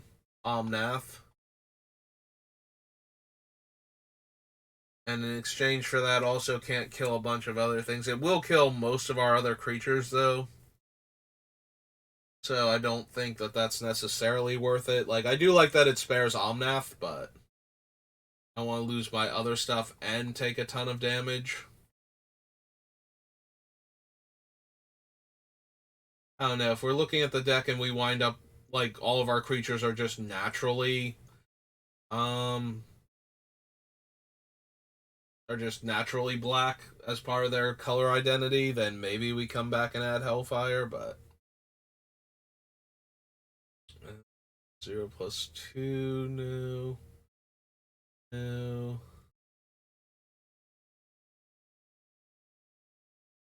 Creatures.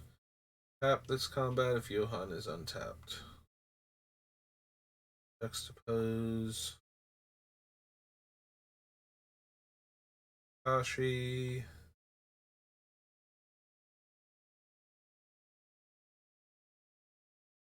3 damage to an attacking or blocking creature. Prevent all combat damage will be dealt by target creature this turn. Then First Strike, Legendary Landwalk, but she's also only a 4/4. Yeah, stop those planeswalkers, Lord Magnus. Got this one. Given all the color manatee intensity in the deck already, I don't think we need mana drain. Like, we can put it in here, and it's probably going to be castable, but... Alright, do we want Nicol Bolas? Original Nicol Bolas?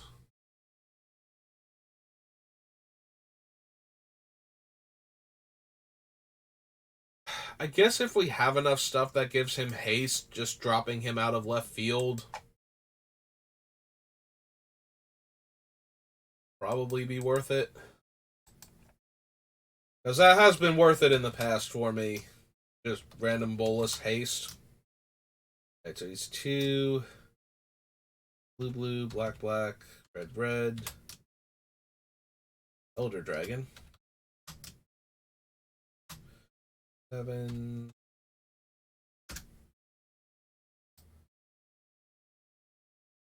Star, no. Palladium Morris, no. Pavel. Oh, we can run the Petra Sphinx. It's terrible, but we could run it.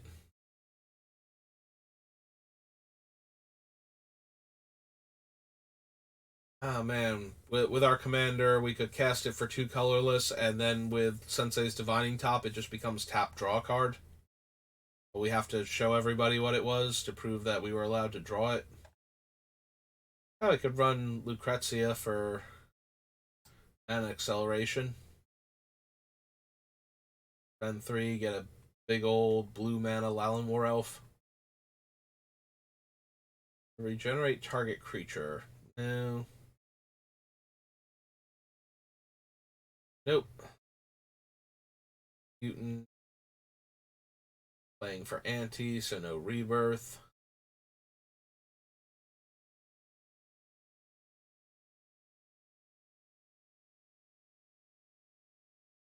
We could run Rubina, but I don't know. Aside from tapping to steal a creature, I don't know what we're actually doing with her. Like, we don't have anything to do with the creature. You know, no, grab it and stab it and then untap her and grab something else. Yeah, we don't need Roga. I always thought he had a B in his name. I always thought it was Rogba of Kirkheap. Roga of Kirkheap. But yeah, I don't think we can do anything with Rubina to actually make it worth it past, we're stealing an opponent's creature. Yeah, I don't think Solkanar is worth the slot, despite the fact that a lot of our spells will give us 1 life. If all of our spells were giving us 1 life, then maybe. Yeah, can't run Sustain. Tetsuo Umizawa. Yeah, no, 2 mana intensive for the ability. And not ultimately worth it either, I don't think. Tor Walkeye, Tortzenbond Ursus, Tourniquet Deathlock.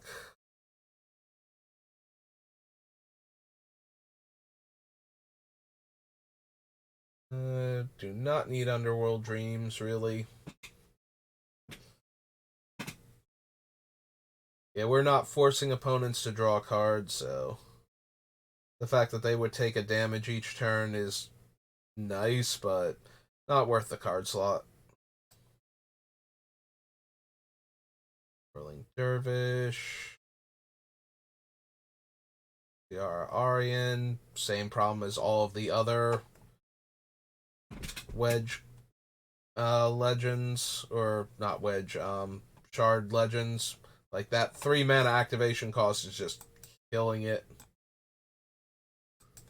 as far as playability goes. Alright. That was Legends. On to Legions.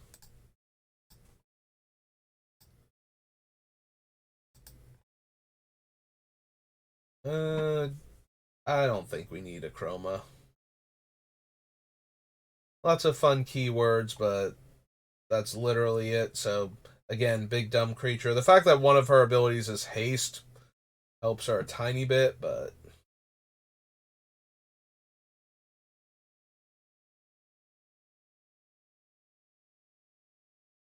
Now we can get Click Slither into play faster. Okay, I was thinking about a chroma as we were doing this, so I don't think I passed by anybody. Bane of the Living, no. Beacon.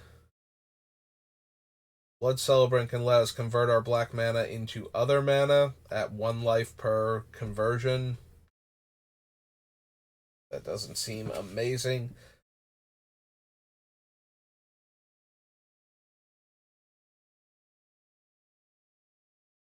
So yeah, we don't want Click Slither.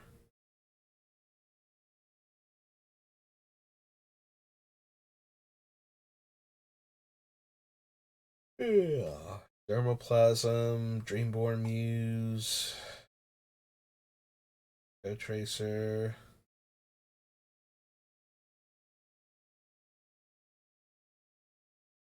No.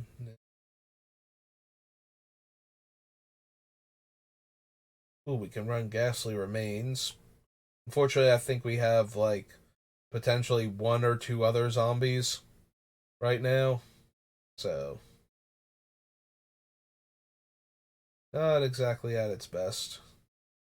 Um don't need the Cloud Scraper for anything.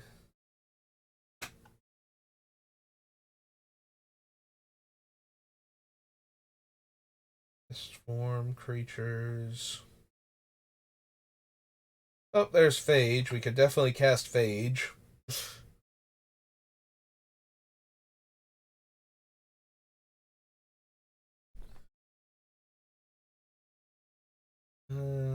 Beginning of your next end step, return those creatures to the battlefield under their owner's control.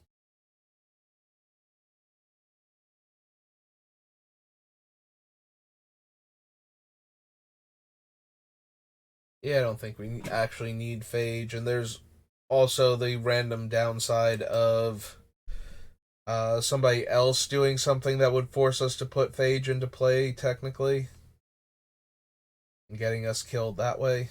So, the Scion of Darkness.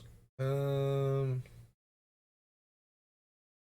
eh, like it is overcosted still, and shaving the 3 black off just barely gets it in there.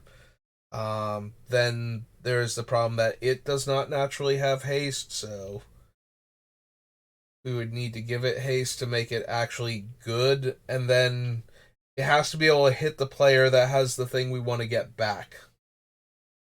Like that feels like a whole lot of negative hoops to jump through for a 6/6 trampler that can reanimate things.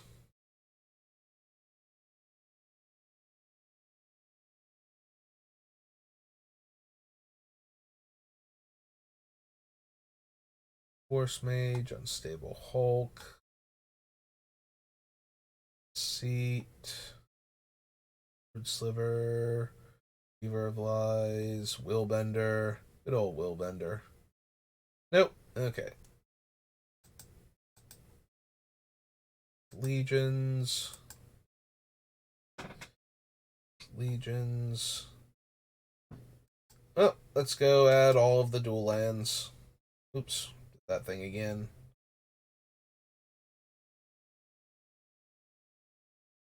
Alright. Mate. Artifact. Animate Dead. Armageddon.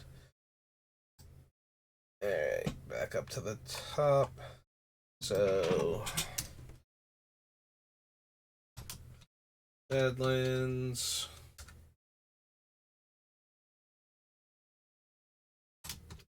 You while we're at it. Did any of the other ones start with B? Bayou. Um. So can't run balance. Don't think we need Basalt Monolith or Berserk or Birds.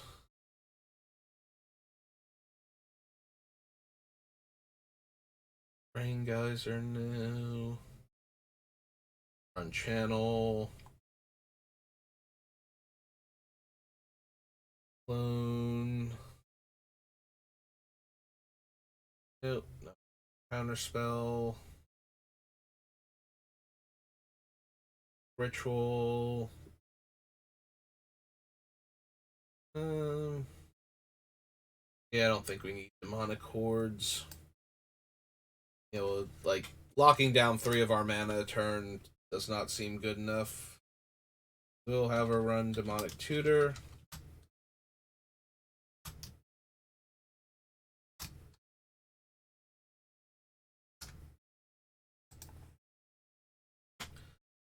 Disenchant, disintegrate.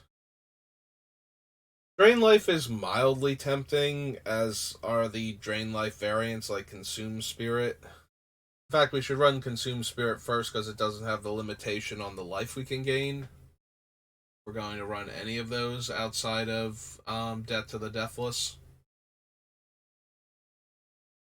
Although we'll probably also want Exsanguinate before either of those. Fastbond, no. Force of Nature, no. Orc, Gaia's Liege.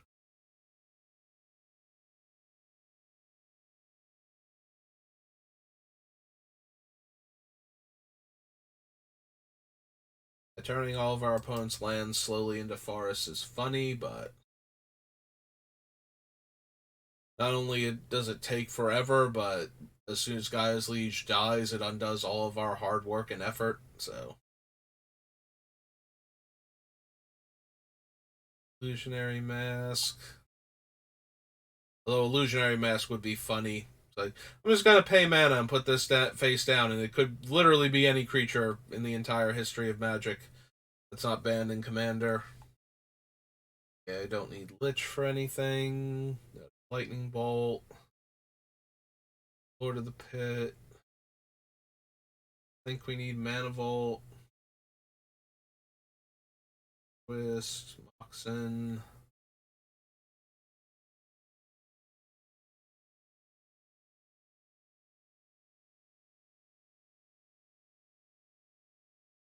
Yeah, I don't need Personal Incarnation and its ability to cost me half my life. There's Plateau.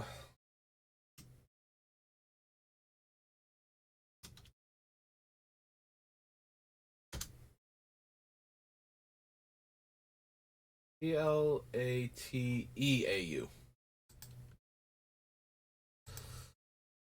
I don't need Power Surge. Fly Blast. Raging River. Raise Dead.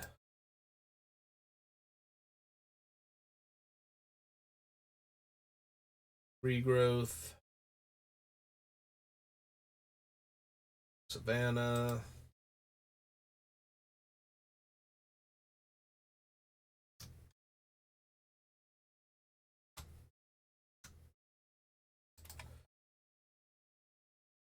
Lions. Scrubland.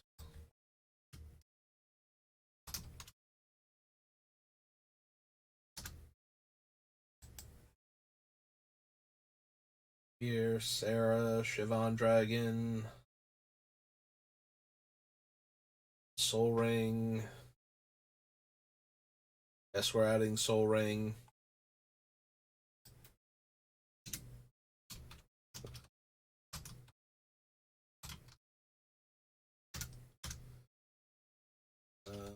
We'll add Swords to Plowshares because it is just one of the best creature removal spells ever. So, whether or not we run it, or if we need to run cards that offer more versatility instead of efficiency, not sure yet, but.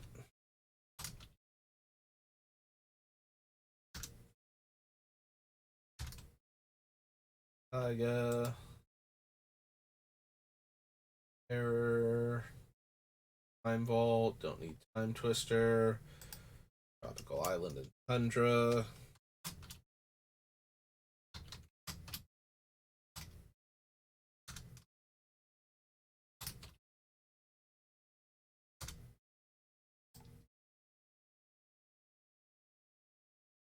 Little Two-Headed Giant, Underground Sea.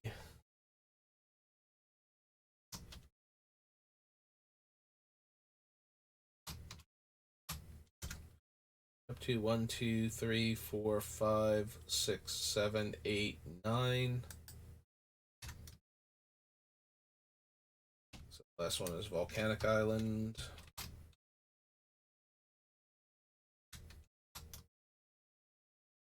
Add that. Not running enough enchantments yet for Verdurin. Not gonna bother with Volcanic Eruption. This deck needs Wheel of Fortune. Okay.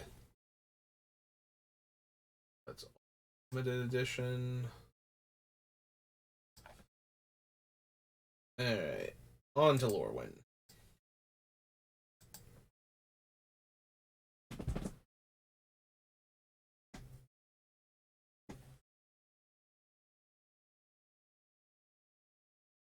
Void Changeling, Aquatex Will. Don't think we need Austere Command. Log Hoodlums, Bogart Loggers.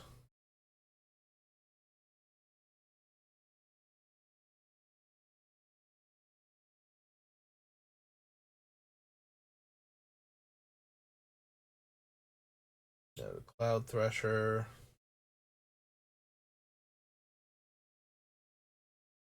No to Cryptic Command, although it does meet the deck's requirements most of the time that we want to cast it.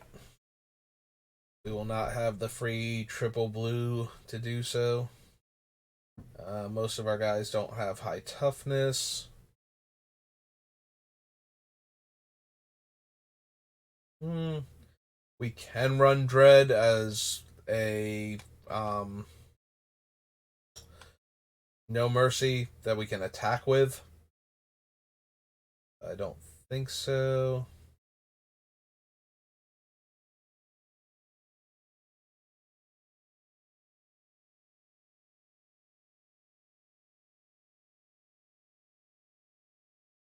So far, none of these are particularly appealing. Though I do feel like I scrolled past a few of them without fully processing them, so let me just double check. So, where was what's his name? Below Cloud Thresher, below Cryptic. There he is. Drowner, Ego Erasure, Branch Bender. Yeah, we didn't need any of the elf cards. I think that's where my brain just kind of shut down and I kept scrolling. Eye Blight's ending. Very Hauntings, no. Fathom Troll. Okay, and then I feel like Fault Grinder is where I started paying proper attention again. I don't need any of those elementals. Force Fruition. Gaddock Teague is the opposite of what I want. I have so many non-creature spells that are above 4 mana.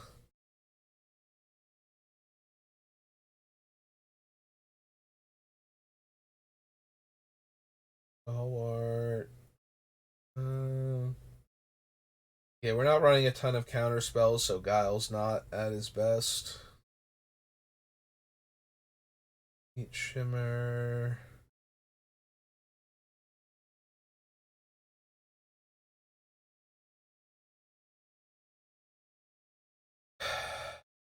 How many elementals, if any, do we have?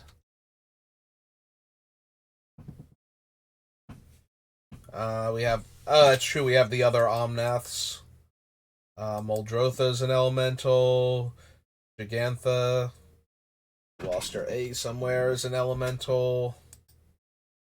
Says I have 6 potentially, although one of them is our commander.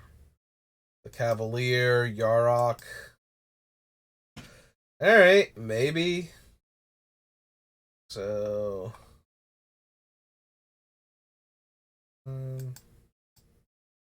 Yeah, okay, let's just find Lorwyn.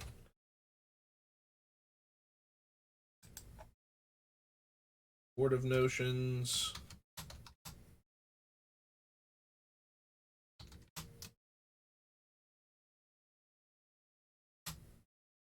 An elemental 5/5.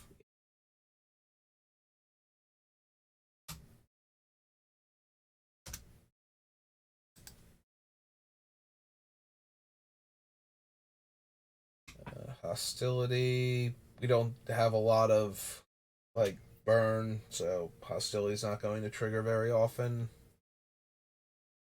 if at all. Think I need any of the hideaway lands, although it is possible. Um, although that would be taking up a land slot, so yeah, back to probably not. Like we have a bunch of cool things we could theoretically cast off of it, but we would need like not only to be able to hit the requirements consistently, but also just giving up one of the few remaining land slots in the deck seems unlikely at best. I don't think that any of them would be particularly easy for the deck to trigger consistently either.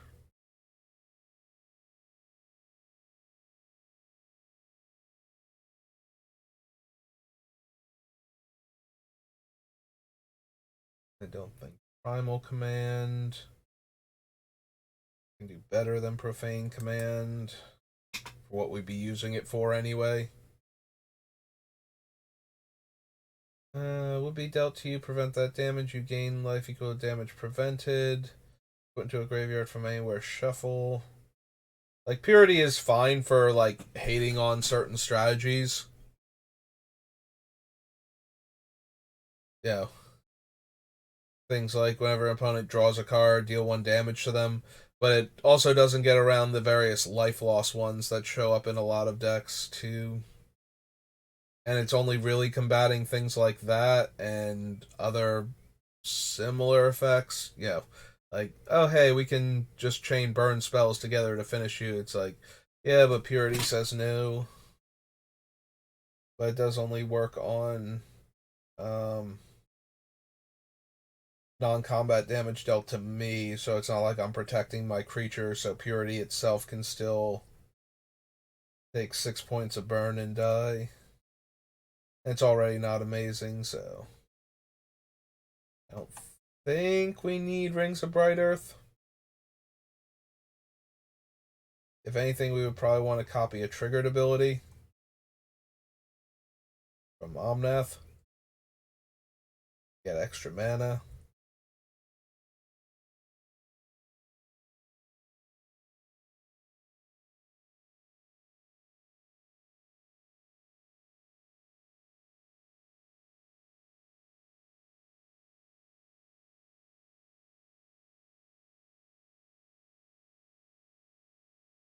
Or nothing else.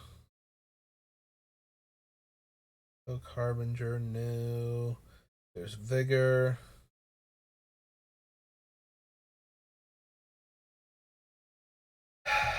Yeah, I don't think we need Vigor. It is nice that it protects all of my creatures from Blasphemous Act in addition to combat damage, but I don't think we actually need Vigor for anything.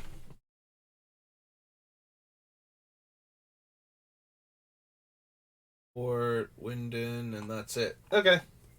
So yeah, none of the Lorwyn incarnations quite make it.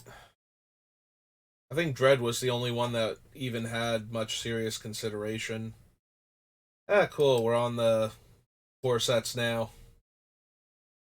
Alright, let's get to it then.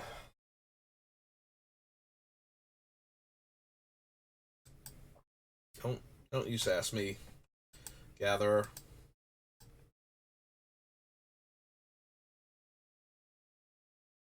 Like I have no other things selected. You can just let me go about my business. Think we need acidic slime. No. No.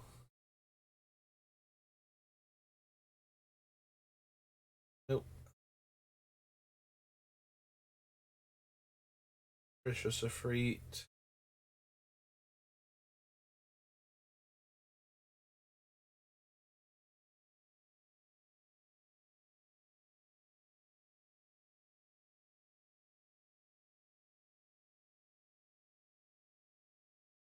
Nope.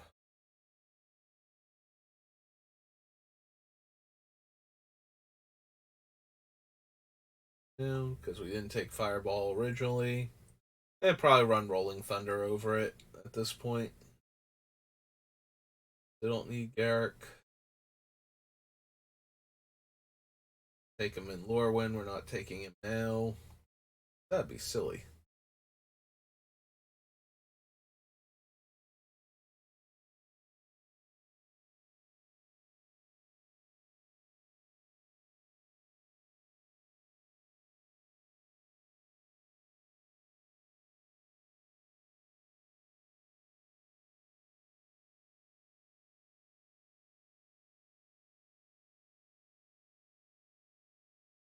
Predator.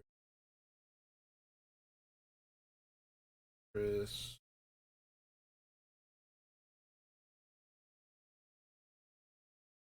Anything. Go, yeah, no, that needs to go in our deck. No, I think not planar cleansing.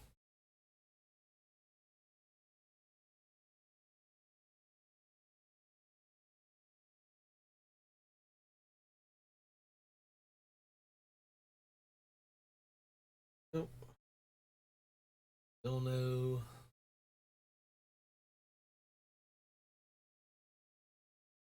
Nothing speaking to me as a card that needs to go into this deck.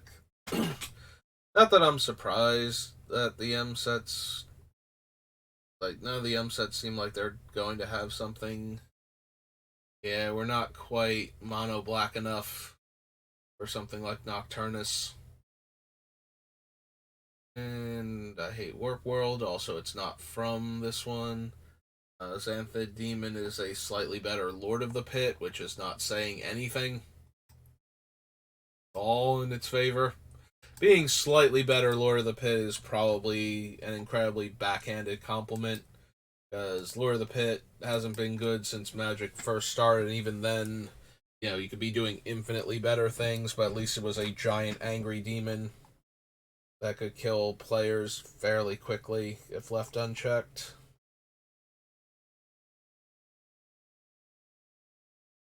I don't think we need Ancient Hellkite.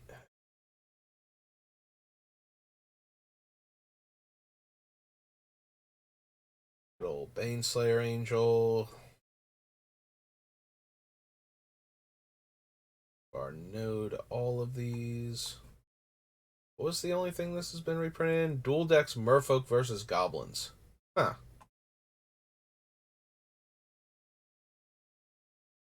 Her Outrage. Her Spitfire. Yeah, I could not remember the creature's name. I had to scroll back up. We have it deal damage equal to its power to target creature defending player controls. Yeah, it functionally makes them fight. Pay 6 life and sacrifice 3 creatures rather than pay its cost. And it's flying and trample. Nope.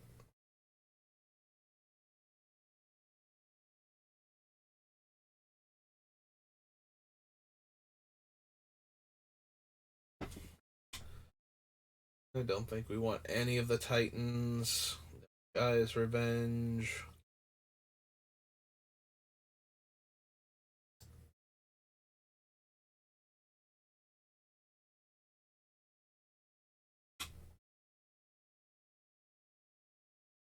Echoes reprint.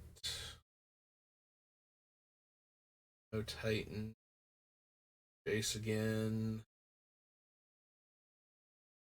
Think we need any of the ley lines.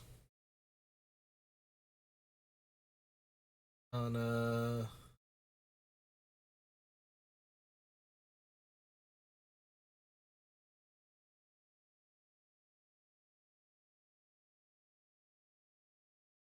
there's where Phylactery Lich first got printed, but yeah, I don't think we need it. Like, at best, we're making an indestructible 3 mana 5/5 attached to an indestructible artifact, like, you know, Skyclave Relic. And at worst, we are getting 2 for 1 because, you know, our artifact died, so our Lich went away. And in the meantime, a 3 mana 5/5 indestructible is not exactly tearing up the commander format most games.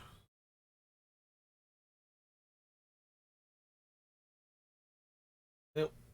Okay. Last page. All lands are islands. Creatures without flying or island wall can attack. Like, we do have a fair number of flying creatures since a lot of our creatures are dragons, but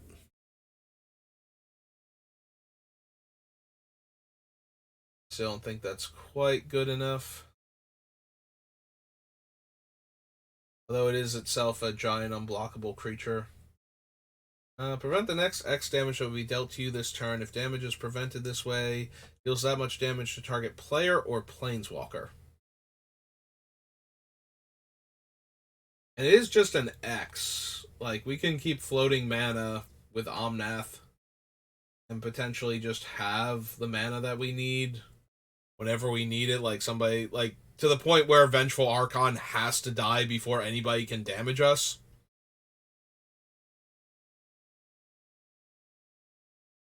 I mean, yes, it's going to die, but so are most things. The idea that it has to die for us to take damage seems kind of neat.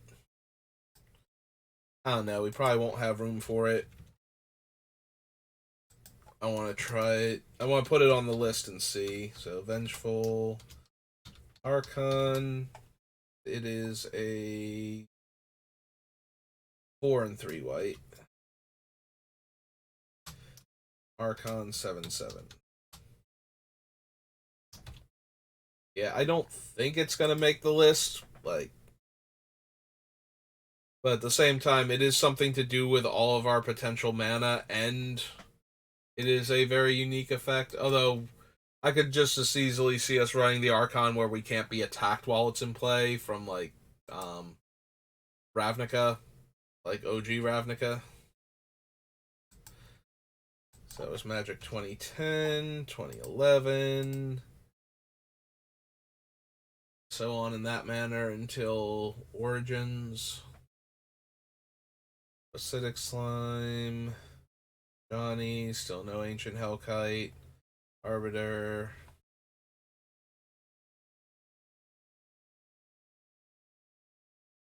Baneslayer again.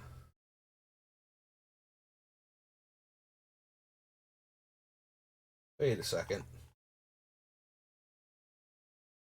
Didn't we just do like this was M11? Yeah, okay. We're on M11. Yeah, how did I do that? My bad. Okay.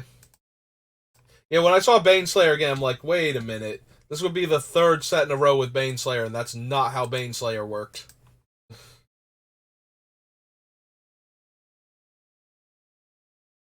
Okay, there we go. Fixed it. Yeah, the sets have so many overlapping cards that at first it did not click, but when I saw Baneslayer again, I'm like, wait a minute, no, because we had Baneslayer and the Titans last set. This should be like the Titans and something else, I believe. But yeah, but nothing too impressive in the like. I think the Titans are still in this one also, but that's like the only big thing in the set.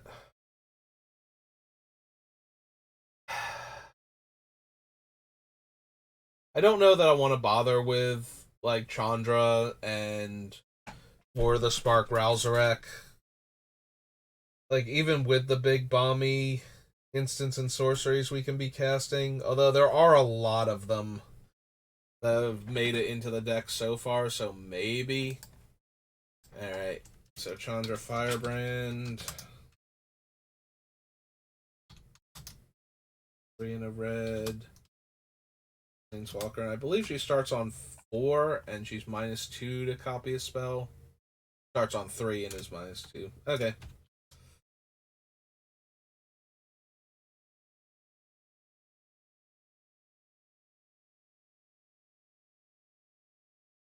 I could have sworn she didn't have to plus and could just die to do the ability the second time, but maybe that's Ral then. Maybe he starts on 4.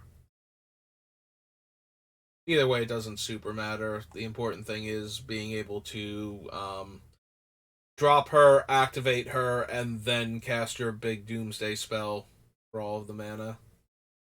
Yep, there are the Titans again. Furyborn Hellkite has Bloodthirst 6. Nope. 12/12 Flying Dragon, not good enough.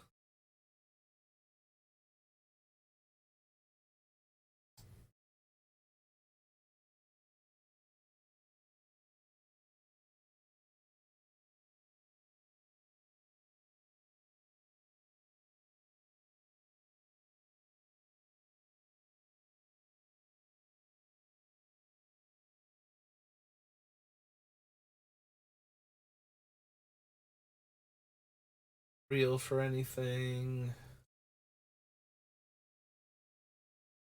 Gunbound. Mania.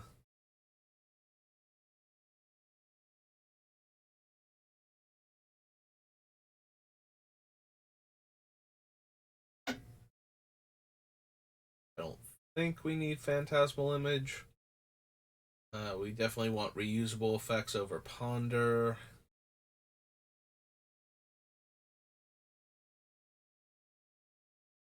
Primordial Hydra for anything. Dark Demon.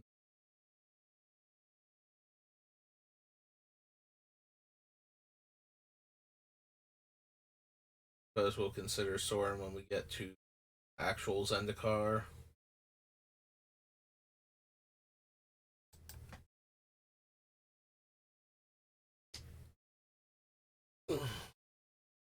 Alright.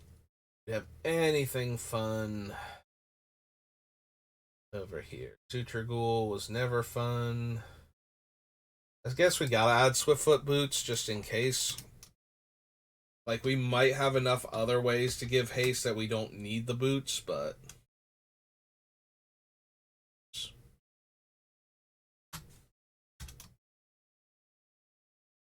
we do have to consider it with what we're doing. Also, giving hexproof to our creatures is not irrelevant, even if we can give haste other ways. Yeah, the Pharaoh is better in the graveyard and not great there either, so. Okay. That was 2012. 13.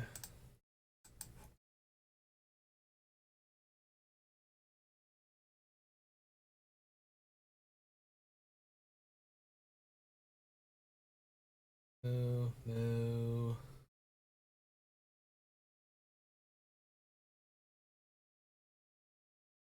Endless Realms not helping. Firebrand again.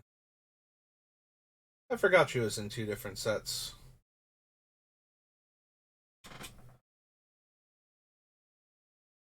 Raiderize. Symbolic Revelation. Door to Nothingness. Not interested. Life total is less than 7, it becomes 7. As long as you have 7 more life damage, that would reduce your life total to less than 7, reduces it to 7 instead. Yeah.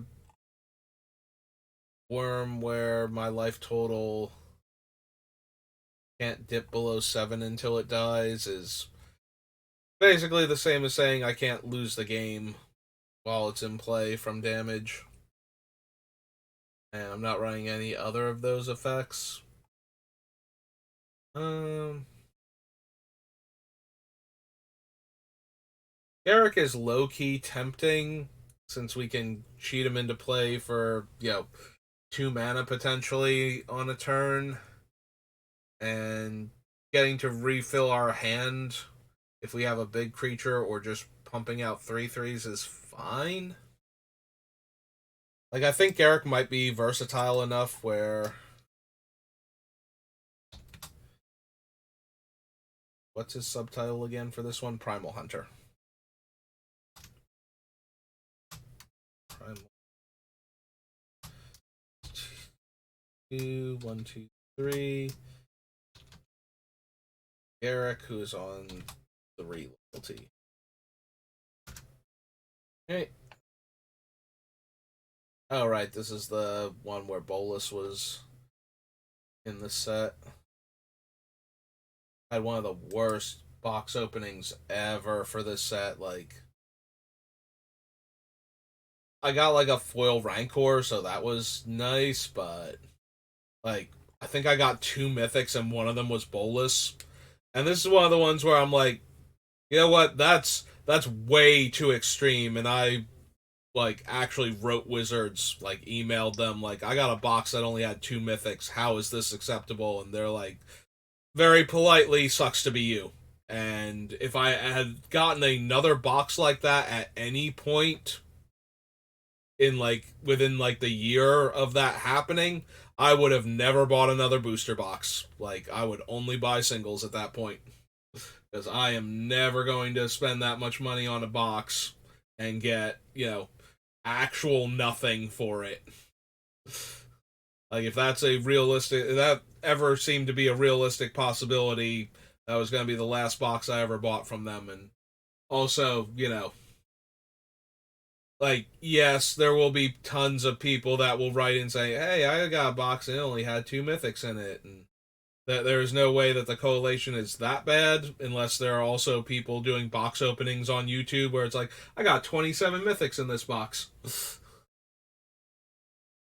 but at the same time, like some level of product control, like quality control, and some level of customer service would have been nice.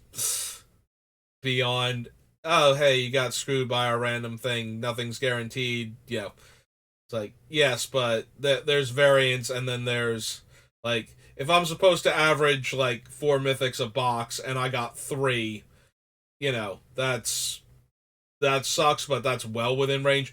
2 should never happen. Like especially if you're going to front load all of the value in most sets into the mythic slot. That should never ever happen. Uh I swear, if this Liliana just had one more loyalty, or if her -3 were a -2, she would actually be such a playable card. Like, just playing her on 4 and tutoring a swamp from my deck with all the tri lands and dual lands every turn would be enough. And then eventually, getting to the emblem and being able to kill a creature, maybe, but the fact that she has to die to kill the creature, and killing the creature is only if I have enough swamps in play on top of that, just seems so terrible.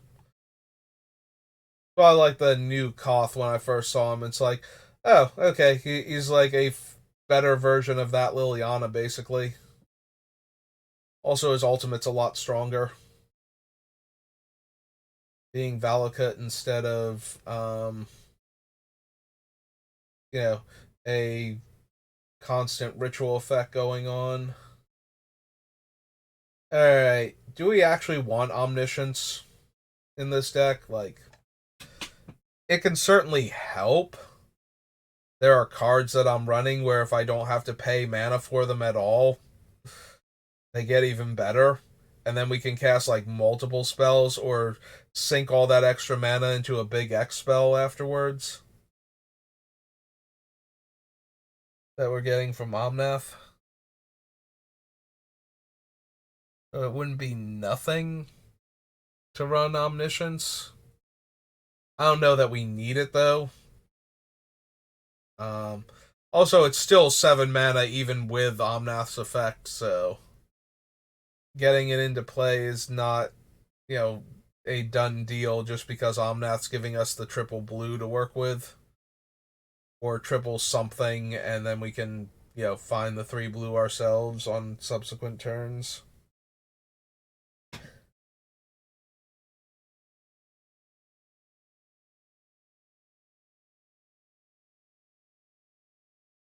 Hmm. Yeah, seems kind of kind of mediocre, if I'm being honest. I think we can do better. I think I'd rather have like Bolus's Citadel and cast the spells off the top for my life total than for and only have to spend like 3 mana to get the Citadel online than I would having to spend 7 mana for that, and then the cards have to be in my hand.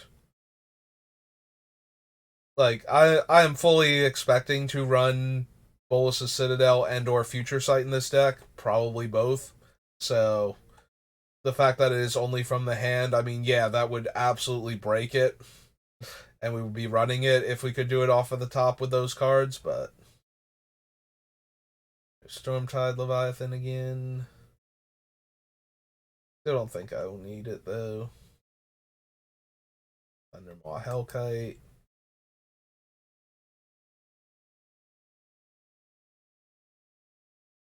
Empire Nocturnus again.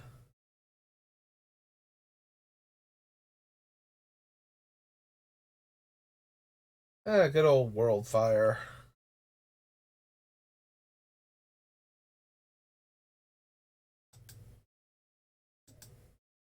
Hey, that was M13. On to M14. We're almost through all of the 4 sets.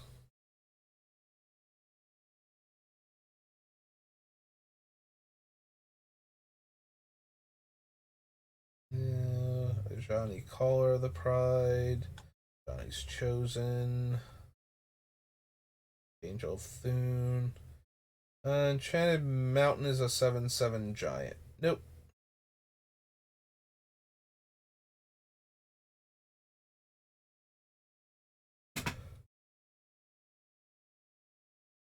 There's Pyromaster, but I don't think we need her for this deck.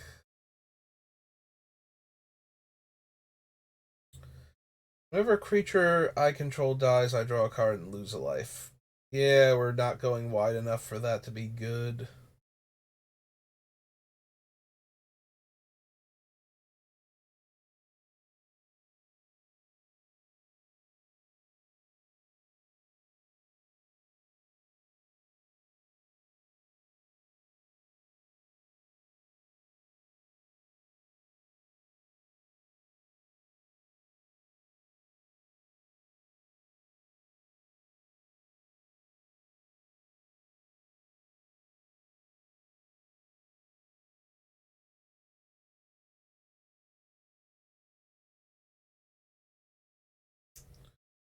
Nope, so far nothing. No.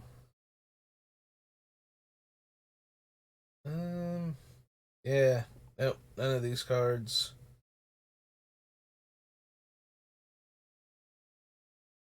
Life. Nope. Don't need Rise of Dark Realms. Or another dragon enters the battlefield on your control deals X damage to any target where X is the number of dragons I control, and fire breathing. Nope.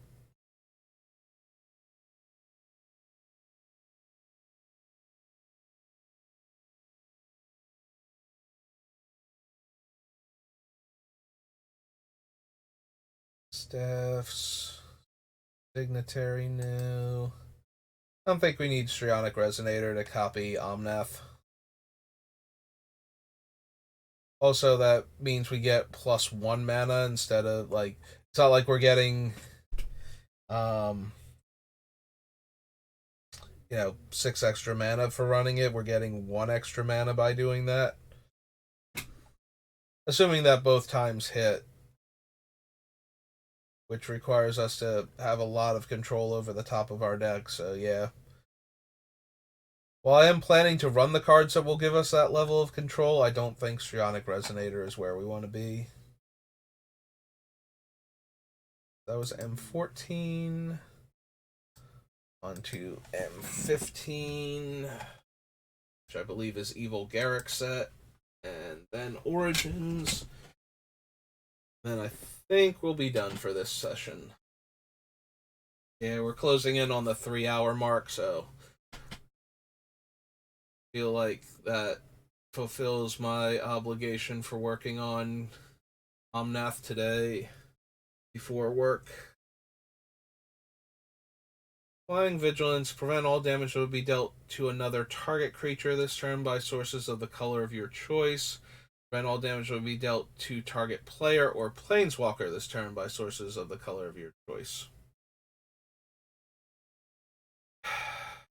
Yeah, I don't think this particular Avacyn is good enough for what we're trying to do.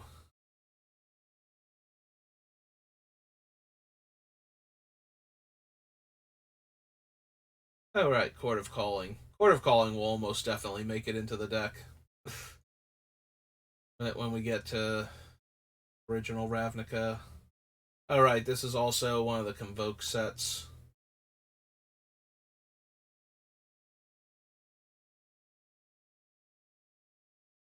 Wizard, Garrick, but he's only 2 colored mana to do anything, so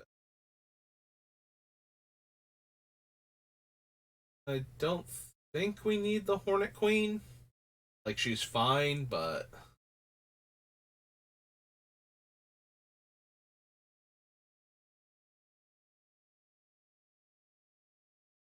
we have access to so many other things.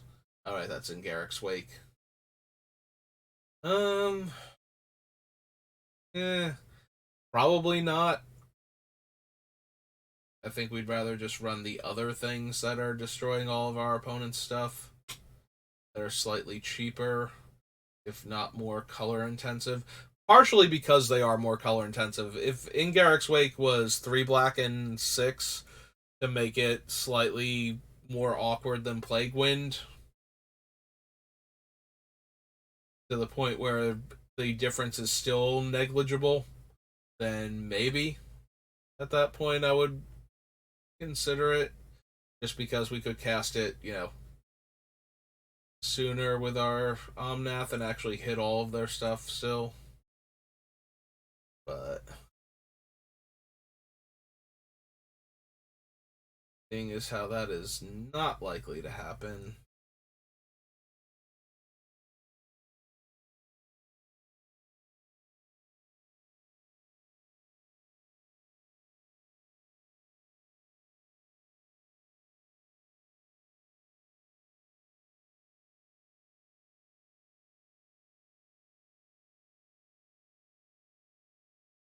Siege Dragon.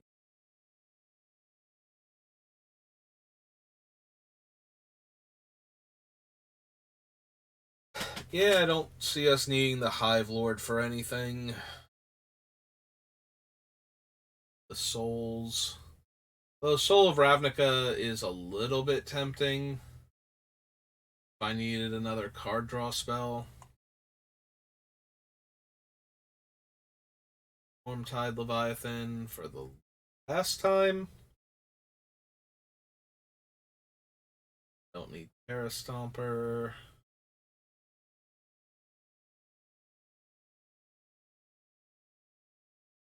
Give these, looks like. Balls, Waste Not, Blade, Sun. Alright. Oh, that was Core Set 2015. And Magic Origins.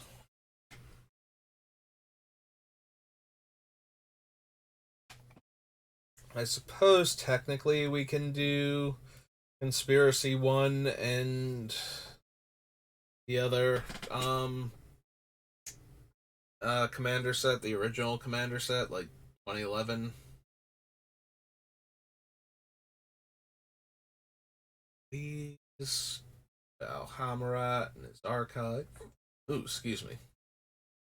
Archangel of Tides. Planeswalkers you control unless they pay 1 for each of those creatures, and can't block when it's attacking. So they pay 1 for each blocker. I mean, it's alright, but I think we can do better. We don't have enough other taxing effects where running the Archangel just puts too much pressure on the opponent's mana. Chandra.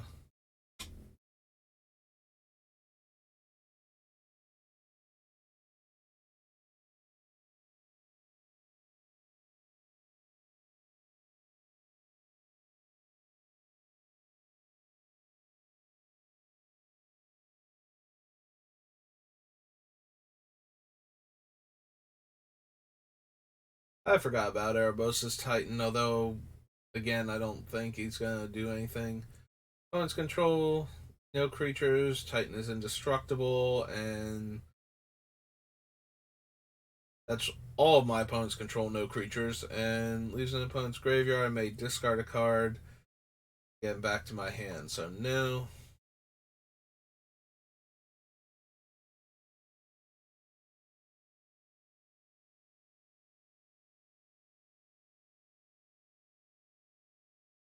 Phalanx, no.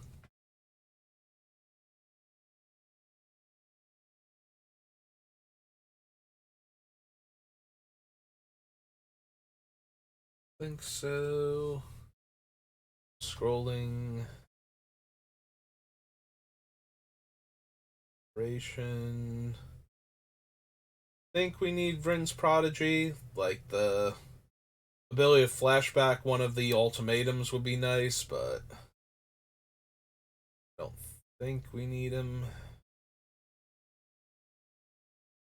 Also, if we're going for that, we probably just need Snapcaster Mage. Like that's as realistic as getting Jason to play, flipping him, and then casting the ultimatum in the same turn before anything untoward happens to Jace. Mess that all up.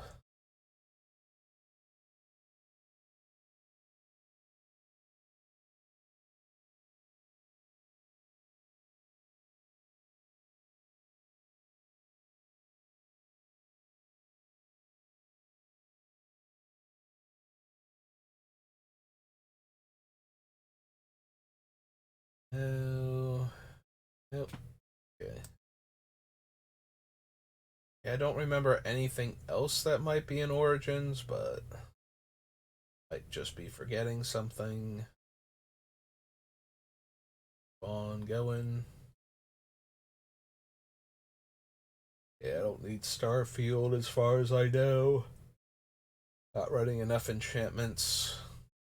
The Great Aurora. Each player shuffles all cards from their hand and all permanents they control into their library, then draws that many cards. Each player may put any number of land cards from their hand onto the battlefield, then exile the Great Aurora.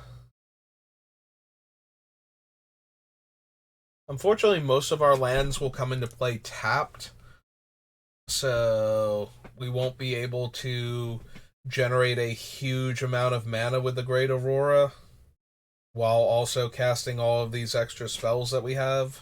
So, yeah, okay, I don't think we need the Aurora here.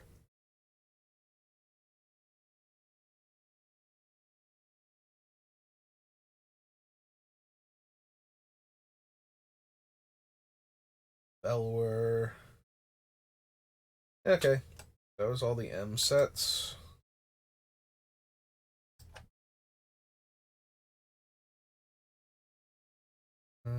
So yeah, we have Magic the Gathering Commander, the OG one, which is a wedge set, so I forget if any of the other commanders are going to be anything we want, but there might be one or two. Cast a creature spell, put a 1/1 counter on it. Creature spells you cast cost one less to cast for each counter on Animar. And it's protection from white and black. Yeah, I don't think so. I don't need the Archangel of Strife. Avatars.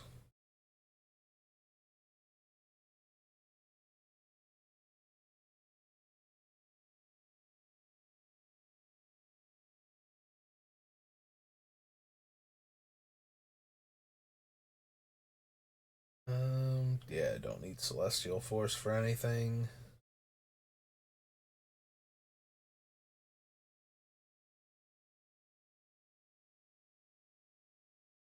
Don't need Collective Voyage.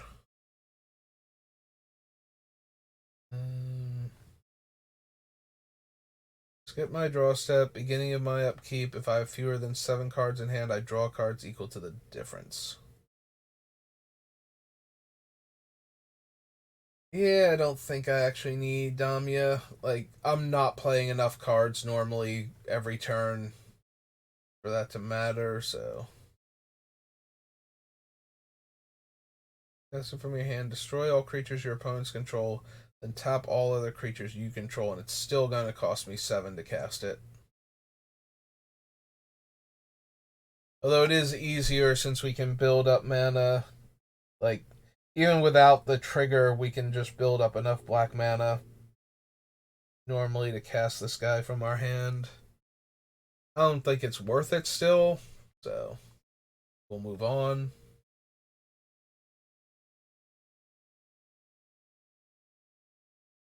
Yeah, I think if I were going to run the Dread Keiko Demon, I would be running in Garrick's Wake first.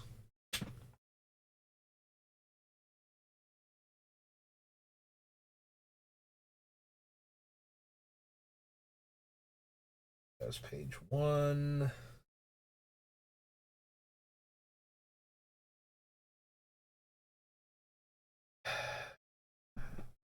We're not using enough things with +1/+1 counters for Gave. Also, we have the real risk of going infinite with Gave if we did, so we use any of the 1/1 counters matters cards.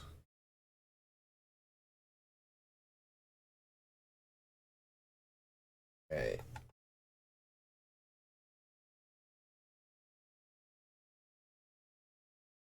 Our friend the Hornet Queen again. Still don't think we need her. Omnivore. Get to Intet when we get to Planar Chaos. Alright, so this Kalia attacks an opponent. You may put an angel, demon, or dragon creature token, or not token, creature card from your hand onto the battlefield, tapped and attacking that opponent. So we have so many dragons and a few angels and demons. I don't think we can not run Kalia. So, commander section.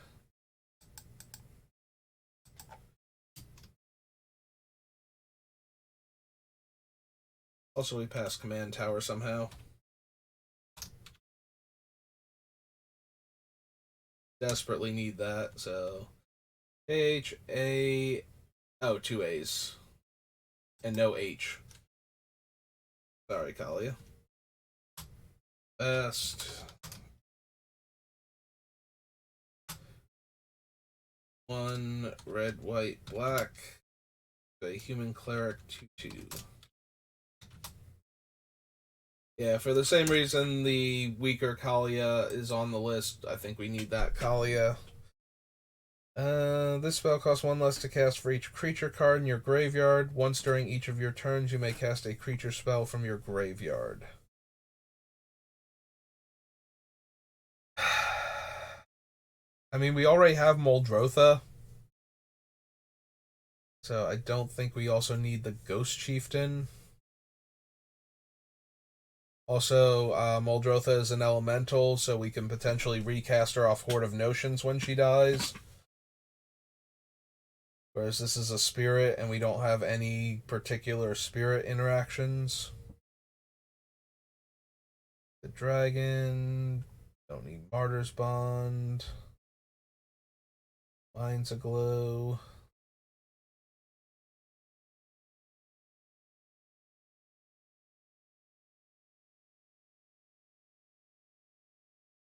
In. Nothing in. In turn, Propaganda. Prophetic Bolt. Pyrohemia.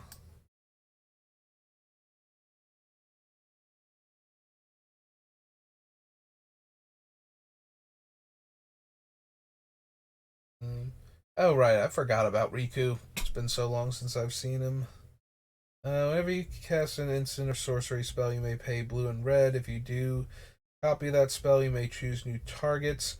Whenever another non-token creature enters the battlefield under your control, you may pay green and blue. If you do, create a token that's a copy of that creature.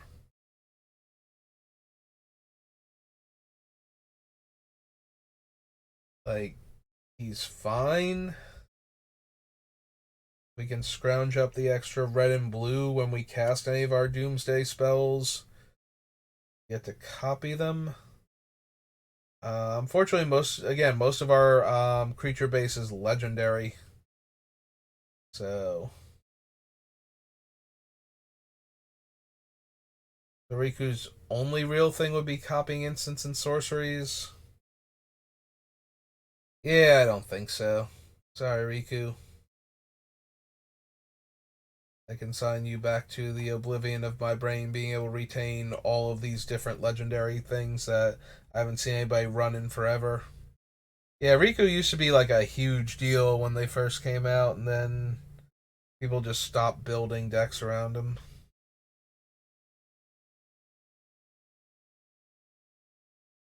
Despite the fact that we've been getting more and better support cards for copying spells and for making token creatures in colors other than green white.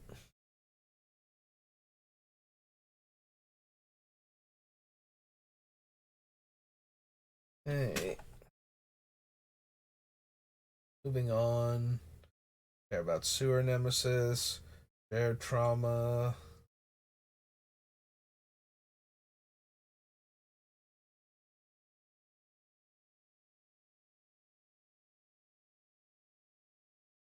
White bellows, storm herd, stick together. Stitch together. I was like, wait, stick together? No, that's not a card name. Symbiotic worm, no. Tarael. The Reckoner's Souls. Bit more expensive. Flying Vigilance. Choose a creature card at random from target opponent's graveyard. Put that card on the battlefield under my control. No. Yeah, we can do better than that. Do we want the Mimoplasm? Exile 2 creature cards from graveyards. So it's a copy of one and gets additional counters based on the power of the other.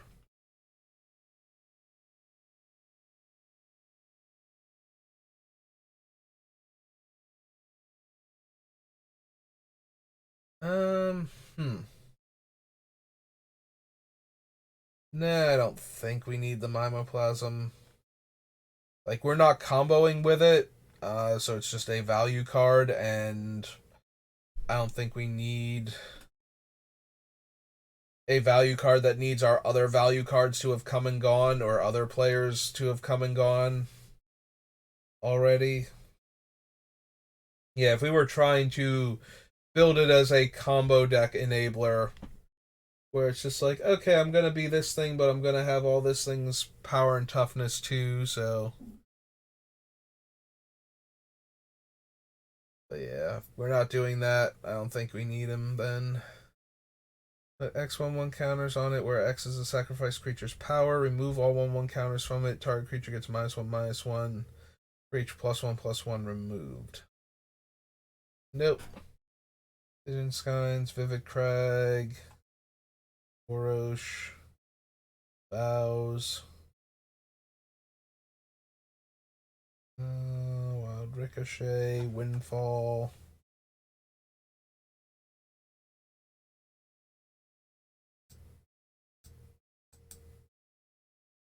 Okay, so that was Magic the Gathering Commander.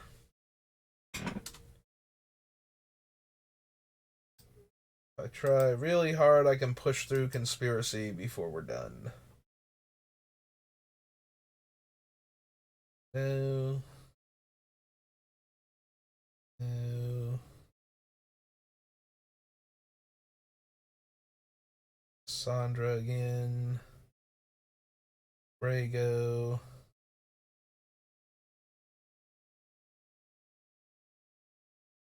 Guardian or the Judgment.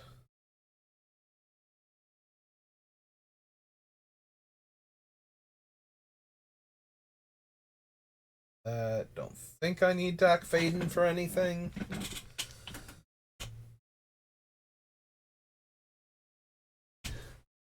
I mean, besides his generically useful ability to steal artifacts in Commander, and being able to dig through my deck when I don't have stuff I want on top.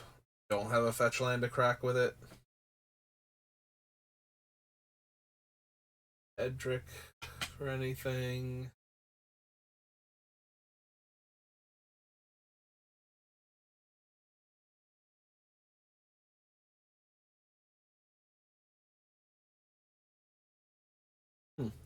I forgot Flame Ride existed, if I'm being honest. Like, I actually had to read it, and I'm still like, I do not remember this card.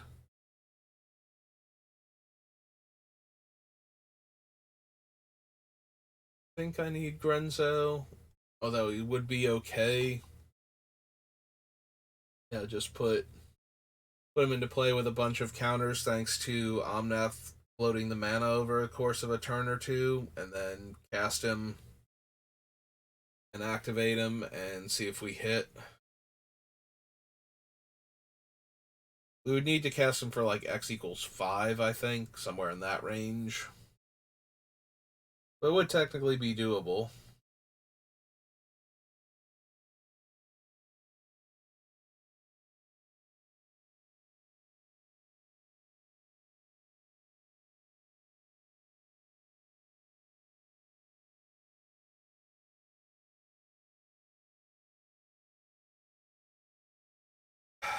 If I cared more about 1/1 counters on my guys, Marchesa would be a lot better.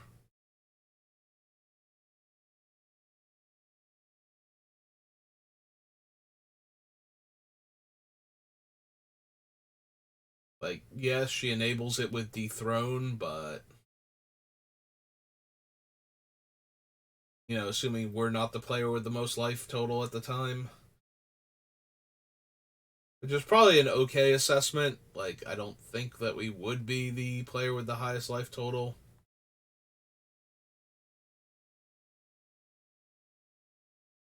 Yeah, I still don't think we're running her, though.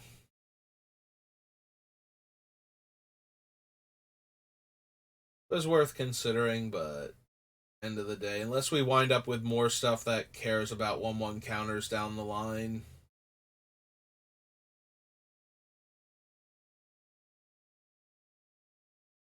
Dawnbringer again, Scourge of Thrones, no.